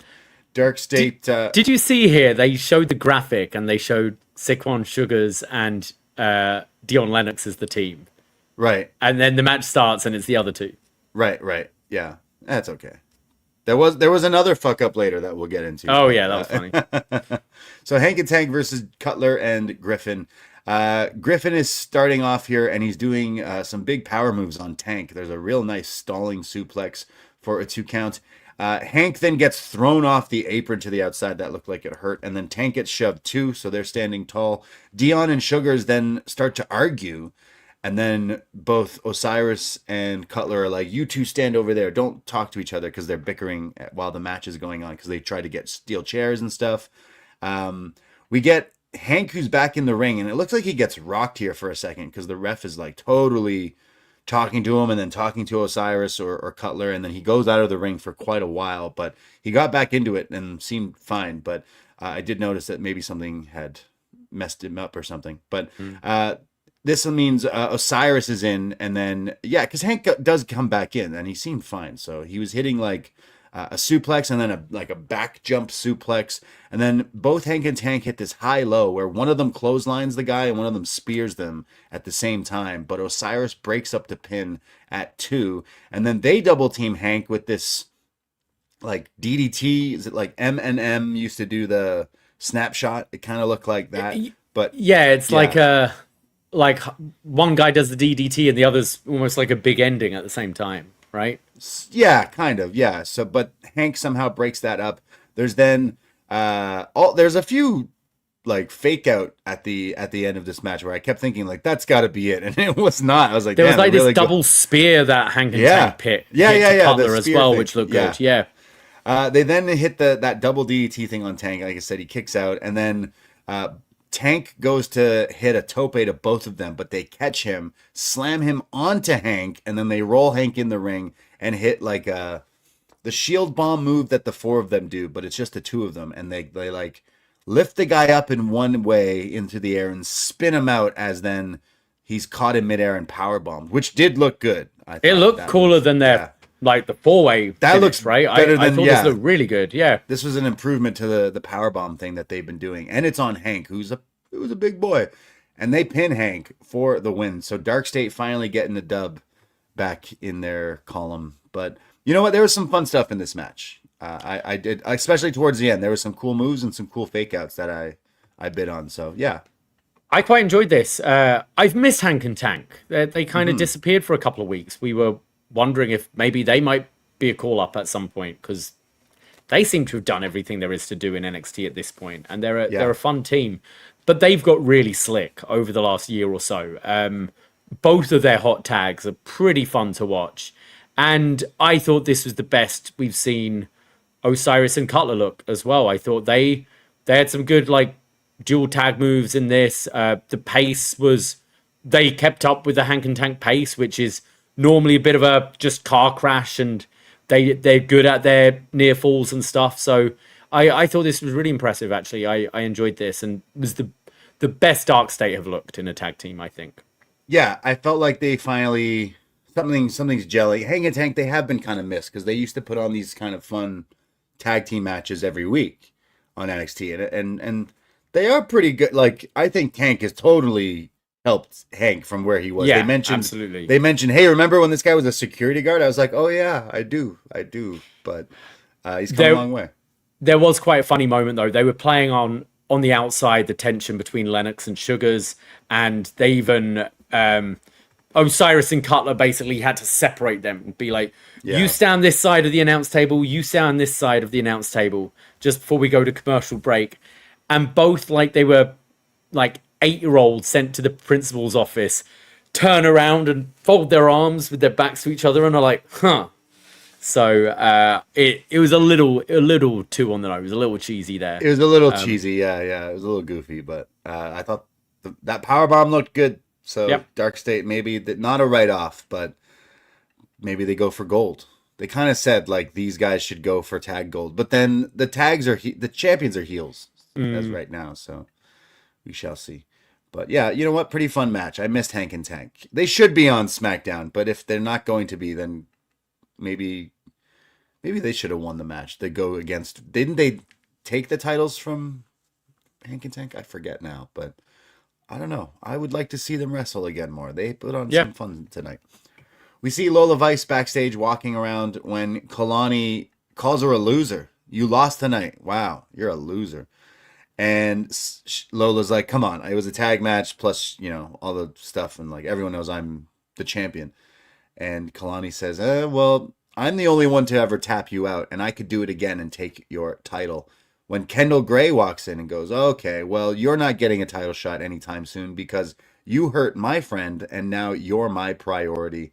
And then Lola says, it looks like you got to figure out your own stuff before you ever think about coming for my gold, and walks off. So I think that's some foreshadowing of like, we will go to Lola versus Kalani probably down the line and maybe a PLE or something. But I feel that should be the big match and the big feud. I did like Lola's line, and I might keep this one, as Kalani's sort of trying to build tension between Kendall and Ren here, being like, oh, do you want friends or championships, basically?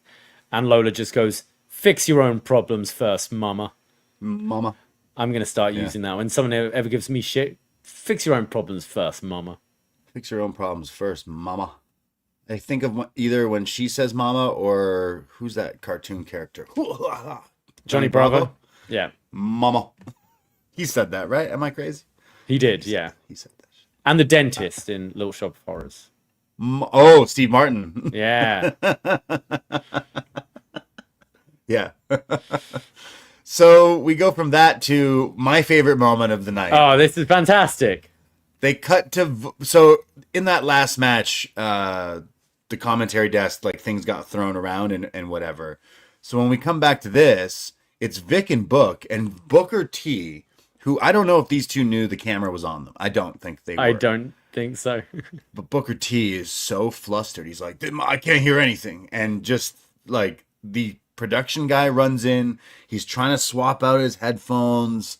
This is fantastic. It's so very funny. Rare. Like, it's very rare for WWE to have something like a blunder like this. Of course, you have botches and stuff like that. And again, live TV, I work in TV, I understand live TV, and you don't know what the fuck could happen. But it's so funny that it stayed on them. It didn't cut away. Like, it wasn't just 1 second. This was at least a few seconds of, like, 10 seconds, 20 seconds maybe. But what I find so funny is Booker can't not get angry, can he? Like, this sucks when like technical shit happens, but you deal with it. And like, I've had it when I've been performing on stage and my mic has gone and I'm like mid song and someone's just ran on stage changing it. I'm not going, fuck's sake, you know, like, you try to keep it going, but Booker, he's got that look in his eyes, you know, when people come flying into the announce table or whatever, and sometimes he plays it up, and then you just know he's pissed. And we then cut to another segment, and it goes back to him, and he still looks fucking angry. Like, Vic is talking to him, and he's like, yeah, like, just not with it at all. Yeah. But you saw his frustration build, and it was pretty funny. If you watch anything from NXT tonight, you gotta watch this. I've clipped it and put it on our Instagram story if you want to have a look. It's pretty funny.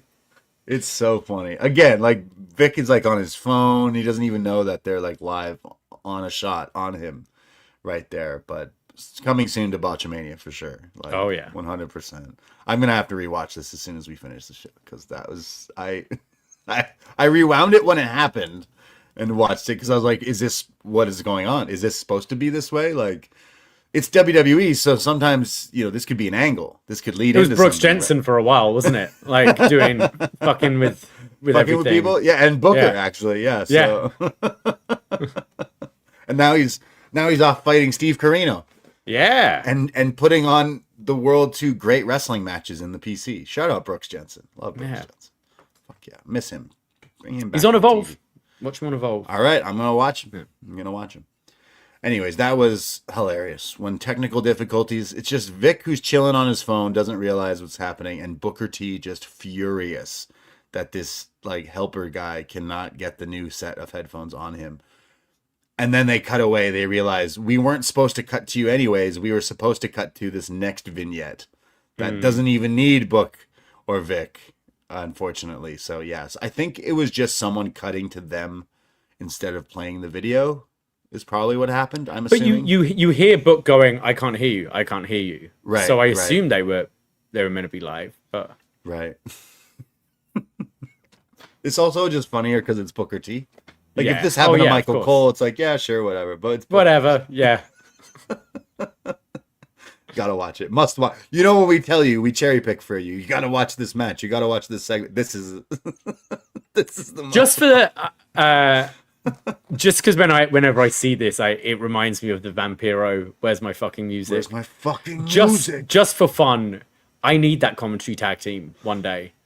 Booker and Vampiro calling something would be awful, and I'd be all for it.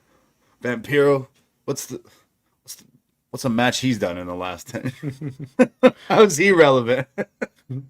Penta match is pretty good. That's what Booker would say about Vampiro. Anyways, yeah, the Penta match, it's probably the one. Is it better than any Booker T match? Is it better than the grocery store fight? Yeah, exactly. I don't know. All right, we go to the main event, your main event. Oh yes. Emily Agard from Toronto. Yeah. Own city. Homegrown talent here from Toronto, making her debut on NXT as the reporter, the new backstage interviewer, who on her first shift They send her out in the fucking middle of nowhere in Florida. Go and find Keanu Carver. He's out in the wild somewhere. He's in literally in Orlando. he's near like a path where there's some trees and then some houses, but it looks like there's garbage on the ground. Like, where are you sending this poor girl? Welcome to WWE. You're out in near the dumpsters of some hotel that looks raggedy. So maybe for those who don't know, why is this like? Why is this so special she was working for Sportsnet, just plays and misplays of the week, reports of the Blue Jays games and all that. So quite often at my work, the TV's on, Sportsnet's on the TV, and I can't hear it, but I see the lovely Emily queuing up essentially botches, like bad plays of the month or whatever. And I think she's great. I think she's fantastic. She's been on TV here, Sportsnet, for quite a while. She then did some of the WWE stuff for them as well. She's mentioned that she's like a real longtime fan. We've seen her at some wrestling events in the city as well. Remember when Chris Van Vliet did a show, you were almost about to sit next to her, and then Fire Frank took your seat, and he sat next to her. So I know you're upset about that, but... I still to this day don't know if Frank realizes what he did, because I'm trying to play cool and I'm like, Frank, do you want to maybe switch seats? You'll get a better view this side. Switch with me. Do you want to switch with me? Come on, it's way better view. No, I'm good. No, Frank, you should fucking switch with me. No, I'm okay right here, actually. Like, Frank, so I got you this fucking ticket. Switch.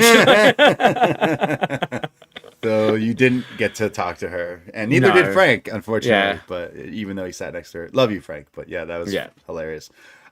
So we've watched her in Toronto quite a while, and it's given me like deja vu. I used to watch Renee Paquette on TV Jackie. All the time. I know Jackie Redmond, Renee. It's like Toronto Sportsnet. We're just cranking them out. It's NXT for NXT, baby. Yeah, I love to see it. I never met Emily personally, but we've watched her on TV here, the Blue Jay stuff, the wrestling stuff, and she's a drummer. She is a drummer, yeah. She's sick. She's badass. So Emily Agard, I definitely think if she's a real WWE fan, like this is important, it's special to her that she wanted this job. So, as you saw with Renee and Jackie. So yeah, I think she should be really good at this. Like she's got a lot of personality, and she is genuinely a fan for a long time. So I think she's going to be good. Yeah, I think we'll be okay with her, and she could be doing this on the main roster in a short amount of time. Now that being said, this is a terrible way to debut her in the middle of some random bushes, some fence that just a dumpster. Like literally you could have shot this anywhere and you chose to do it here. So she's in the middle of Florida? I kind of got that was part of it though. Yeah, it was like, you're the new girl, we're making you do this, and she's got the task of not only having to interview Keanu Carver here, but it's Keanu Carver who no one's been able to get a word out of. So it felt like a bit of a first day rib. Like in kayfabe, if you know what I mean. Yeah. So like, does Keanu Carver just live out in the woods? Like, what is he with Shiloh Hill? He studies the Japanese dictionary, I guess, in the woods. No, we're gonna get to that in a second. Hold on.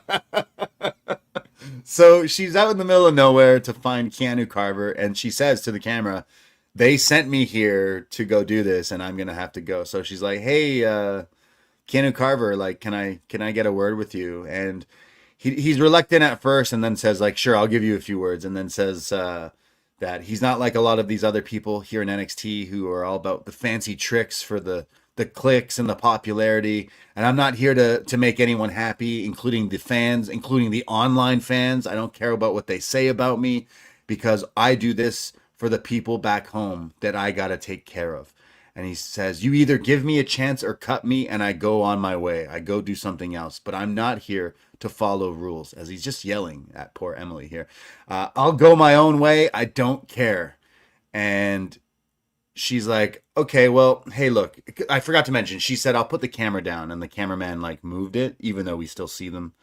But then finally she's like, hey, can you at least let me get one question? It's my first day on the job. Come on, please. And he's like, all right. How did you know that that symbol was the symbol of war?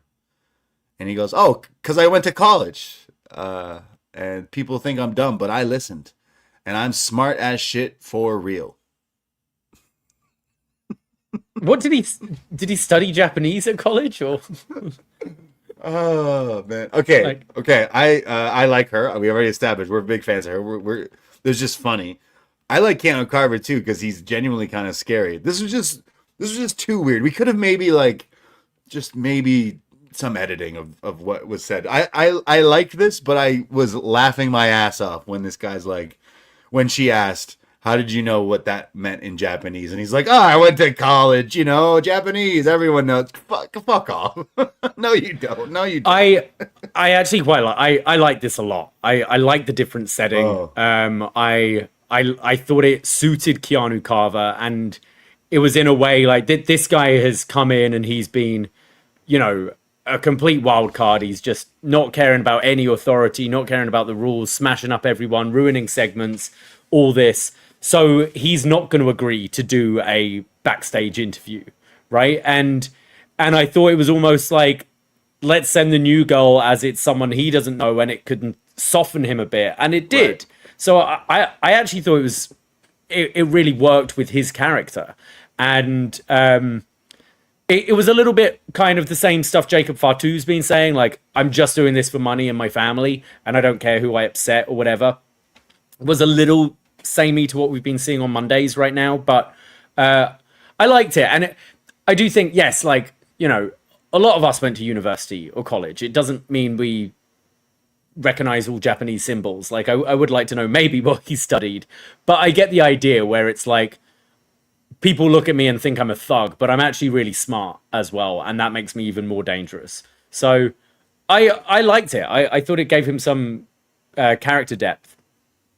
I think it was too similar to Jacob Fatu literally yesterday on Monday Night Raw saying similar things. But I'm not writing this guy off at all. In fact, I think there's definitely something positive to come out of this. I just think maybe there was... He said too much when maybe they should have, again, editing of just what you were going to say. I see. I feel like maybe he was going off a bit too long there where I'm like, what are you talking about? You're rambling or something. But it was different. I'll give him that. And I thought she seems comfortable in front of a camera, obviously, because we watched her on TV for years. So, I'll see where it goes. They're baby facing him because then it cuts from this to Booker T, and that's why I thought earlier. Who still looks furious. Yeah, he's mad. And then, he was definitely supposed to be this way purposely because then Vic asks, oh, do you still hate this guy? And then Book says, well, actually, after hearing that, like, maybe I was wrong about Maybe there's more to him kind of stuff, yeah. Maybe I was wrong. And I'm like, oh, Book, do you have any other things you'd like to admit when you were wrong about? No, never. Yeah, okay. They're continuing the babyface turn of Keanu, who's like, I don't even care to be here. I just want to hurt people and make money and learn more Japanese. Yes. We get a video on TikTok for Shiloh Hill. He says last week he beat Ricky Saints, and then he celebrated that he beat a former champion. He said HBK wanted a stick of dynamite. Well, he warned me specifically not to bring explosives in, so I'm not quite sure what he's trying to tell me, which I gotta laugh at. He then says that he heard what the newcomer Tristan Angels said earlier tonight, and that's a crazy accent for someone trying to roast people. He then says that guy herds sheep. Why don't you try getting normal hobbies? And it says, but don't worry, I'll find out everything I need to about him before maybe we fight. And like, what's he afraid of? Or what's he allergic to? And then mentions, British people. And so I guess we're getting in it. Yeah, he asks what's a good insult for a sheep herder or a British person. So I did tweet him and say bellend. It's a good insult. Nice. Yeah. But I found this quite funny because he's just like Shiloh Hill's just becoming this lovable shit disturber because he's like just watches this vignette and he's like, Who's that guy? Okay, I'm not allowed to bring dynamite. I want to know what he's allergic to. Yeah. He's gonna kill. And then he's like, he shears sheep. Like, sounds like he needs to get better hobbies. As this guy does the weirdest thing. He's in the woods in this video. Yeah, or something. exactly. I found it quite funny, and I Again, guess that's going to be our first match. Yeah. Like I've said in the past few weeks, he's definitely growing on me, and things like this. Like I genuinely laughed out loud when he's like crazy accent to have to trying to roast someone, because the guy's like, "Oh yes, I'm Mr. England," and you like I totally get that line. So I thought that was hilarious. So were you offended by that, or what other words can we learn to say to British people? I don't think they're going to use bell end, unfortunately. I mean, NXT. I'm about 10 years out of date now, so I don't know what they're saying these days. Well, yeah, what are the British slang to? There's knob, right? Knob Like they head. said wanker in. If they've said wanker, they can get away with bell end for sure. Yeah, I guess maybe we'll see. But yeah, I thought it was funny. Tony D versus Tavion Heights. We're getting the match that we got and then didn't get, but we're getting it. It starts off Tony D, NXT champ versus Tavion. Some side chain wrestling. Both these guys with the wrestling background, they keep trying to do like the side slams to each other. Eventually, Tony does this like jump over from the back into a cutter, kind of like John Cena kind of used to do, but into more of a cutter stunner type move for a 2 count. Tony then shoves him off the top rope into the guardrail to the outside as we go into picture in picture. Tony then misses the spear as he goes on to the outside as well. And then Tavion's in control. He does this like wrestling hold into a overhead lift into like a face buster, climbs to the top rope and hits a very nice looking frog splash for a 2 count. He then hits a suplex, and then it was kind of like the Tazplex kind of thing. I don't know. I give this move to my guy. He did this like gut wrench that was like bouncing off the top rope as well. Pretty impressive. Which was pretty interesting. He was really impressive with his suplexes, as he always is, Tavion. Eventually, though, Tony fights back and hits his forget about it, the perfect plex, but Tavion kicks out of it. He goes for it again, but then Tavion goes for the belly to belly, but it's blocked, and Tony hits his spear. Tavion kicks out, eventually comes back and does connect with the huge belly to belly suplex. Again, he really makes that move look spectacular. But Cam Hendricks, the guy who attacked Tony earlier in the night, shows up, and then it's Tavion who takes him out, but then Miles shows up to take him out too, which of course distracts Tavion for reasons. And then he turns around and Tony hits him with the dead to rights, kind of, and pins Tavion in our main event. Unfortunately, I think Tavion jumped before Tony did the like lift up, when you're like choke slamming with your cousins or your family members or whatever when you were young. Like he did the jump first, so then he couldn't fully get up. So unfortunately, it looked more like a Undertaker choke slamming Hulk Hogan a little bit here. But because I know he was gonna try to sell for that move like Dolph Ziggler or something, but still looked fine. But Tony beats Tavion here, and then before we get thoughts after he's attacked by the mystery guy who we thought was Will Cruz, as the crowd chant what's the chant? It is a British chant. He's big, like he's bad, he'll body slam your dad. Will Cruz. And then they're all singing this Will Cruz as he's saying, my name is Mason Rooks, and everyone's Will Cruz. So I thought he said Mickey Rourke for a second. Mason Rourke? Mason Rook. Mason Ryan. Mason Rourke. Yeah, he beats both the guys up and stands tall and says, my name is Mason Rourke. So I guess that's the name. He's big, he's bad, he'll body slam your dad, Mason Rourke. You could still the Roy Kent chant. Yeah. He's here, true. he's there, he's every fucking where. Roy Kent. Right, yeah. So there you go. That was NXT. More chaos. The chaos reigns in NXT. But, I like this guy, this Mason Rourke. 2 weeks in a row where he's got people talking, I would say, off one short appearance. Yeah, I thought the match was all right. I actually enjoyed some of the matches earlier in the night to the main event. Yeah. The weirdest thing, though, in my opinion, the most spectacular thing about this match happened in picture-in-picture, which was Tony doing this, like, spear in the corner that gets sidestepped, and it's the usual, ring post spot. He just went flying to the floor. It looked crazy. And then when we came back, it was like, oh, the craziest thing happened in commercial break. I was like, wait, that was in picture in picture. But yeah, I quite enjoyed this show. We go through weird phases with NXT. Like when NXT 2.0 first started, we hated it. We hated having all these new people thrown at us at the same time. Whereas I think now, because we've had such a mass exodus, whereas 2.0, it was, people we really liked and been watching for a long time getting released. And because we knew it was an ethos change, that we're getting rid of these indie wrestlers and we're bringing in bodybuilders and stuff like that. Whereas now I don't seem to mind the influx of a lot of talent at the same time, and I'm kind of welcoming the goofy vignettes explaining. I loved when I heard this guy is a fucking painter. I'm like, yes, let's bring back the goofy gimmicks. But I think because it's felt this show needed something fresh, whereas when we were losing, your Garganos, Ciampas, O'Reillys, your Samoa Joes, and getting replaced with Von Wagner's, etc. It was like, what?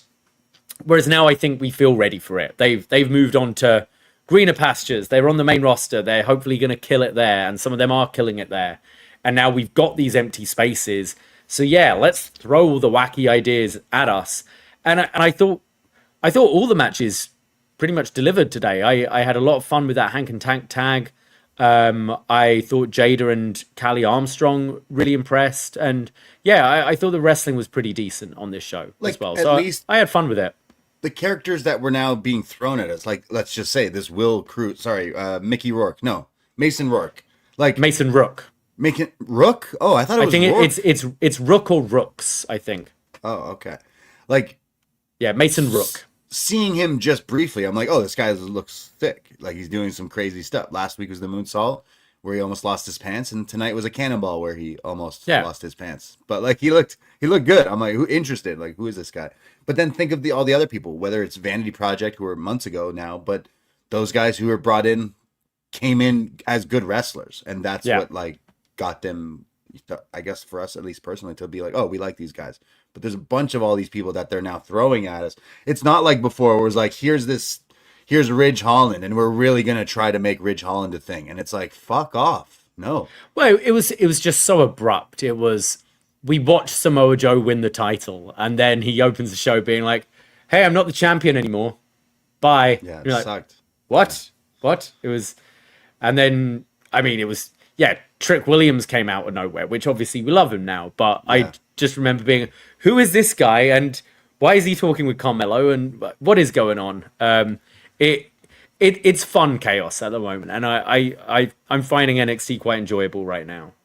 Like last week was definitely a step in the right direction. This week I wouldn't say was on the same level, but still nothing pissed me off on this episode, and it felt like we're in a new era of like moving things along and getting some new talent. And if you're getting rid of people, then bring some new people in, and that's the point of this show. That's this developmental show. No matter what they tell the CW, this is a developmental show that is to get these people to the big. I mean, I guess now we have the developmental for developmental, whereas 2.0 it was we were watching these people's first matches where they've had the LFG, they've had Evolve to work on a few things and be a little bit more hidden away before debuting here. Right. So next week we have some things. We got Jackson Drake versus Noam Dar. What else was announced? We had, I'm blanking now. I didn't write those down, but that's the one match I remember that they've announced. I think there was a women's match, but I'm blanking as well. I forgot to write. Okay. My bad. No, it's okay. Well, I see someone in the chat, Mike Redmond, who says, I was there tonight and the crowd was on point. Super fun show. Really enjoyed how, even though they lost so much talent, they have made a ton of new stars. Women division still fire. Thank you.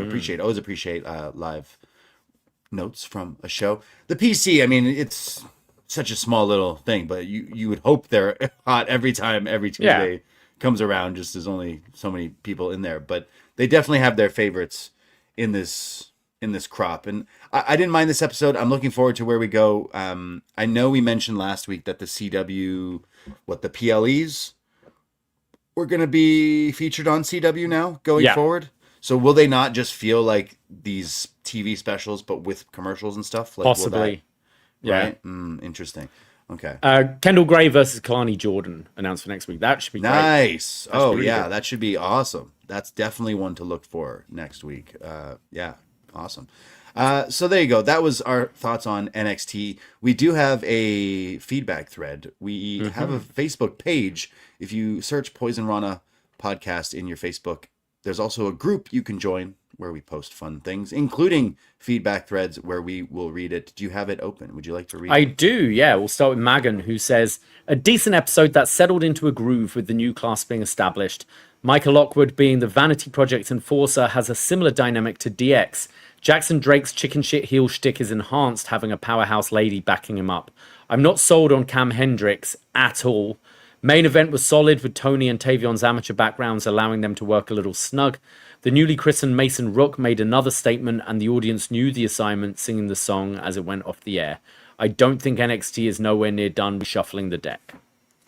I totally agree, Megan. I was watching tonight in my living room, and then my girlfriend walked by and was talking to me briefly, and then looked over at the screen, and it happened to be where Micah was on TV, and she said, "Oh, that's not China. Who is that?" I was like, "What? No, this is NXT. This is definitely not China." But the giant jacked girl, right, with the black outfit, it was like, oh yeah, I could see the comparison. So yeah, you're definitely on the money, I think, there too. Maybe that's the direction they're going. Like, hey, pair this giant, scary, monster gimmick where she's beating everybody up, but she's the shitty heels bodyguard essentially. So far it's working. We liked it. We go to Sean, who writes in. Thank you, Sean, who says, tonight's show was a mixed bag. Chaos is not a substitute for storytelling. Some of these 4-person segments and backstage attacks need to start coalescing into some actual feuds with some clear title contenders. Solid new name choices for Evil and Cruz, though. That said, can we get Cruz a belt that actually keeps his pants up? Yes. They almost look like he lost them again for a split second there. Thank you, Sean. Even though I don't use the word coalescing too often, but I'll add it to my list. Thank you. Well, I think that brings us to an end. Oh, was there not one more? I think there was. Is there not? Oh, I've only got 2 on mine. Oh. It's okay. I'll do it. Kevin writes in, shout out Emily Agard. Gonna miss her as part of the Blue Jays home broadcast and all the hosting she does on Sportsnet, but excited for her venture as this is how much of a fan she is of wrestling. Another Jackie Redmond in the making. Hell Absolutely. Yeah. And Renee Paquette too. All the Toronto sports broadcasters. It started with her. I think it started with Ardo Cal, and then they were like, wait, who's the blonde? And then that's just a snowball of the NXT to Sportsnet to NXT. Wow. Thank you for writing in. Appreciate the feedback. Thank you everyone out there for listening to us talk about some NXT tonight. We will be back next week, Tuesday, right after NXT, right here on Post Wrestling. Every Tuesday night we go live right after NXT, and then we talk about it. But this Sunday, search Poison Rana Live in your YouTube, your Spotify, whatever you use. Give us a follow and check us out. Sunday, live at 12 noon. We'll talk all about WWE Backlash. We'll talk about some AEW Dynamite and whatever else is going on in the... Who knows? Maybe there'll be more releases by Sunday. Who knows? What we'll talk, pay cuts. Yeah. All the wrestling talk this Sunday with a new edition of Poison Rana Live on Mother's Day. That's why we're going a little early. So happy Mother's Day out there this weekend. Don't forget, fellas, you have a few days. Go get the gift. Go get the flowers, whatever. But we'll be live this Sunday, and we'll talk all about some Backlash. But thank you, everyone in the chat tonight. I see you. Appreciate you as well. And we will talk very soon. But that is it. That is all. Take care. Goodbye. And be safe. Ahoy!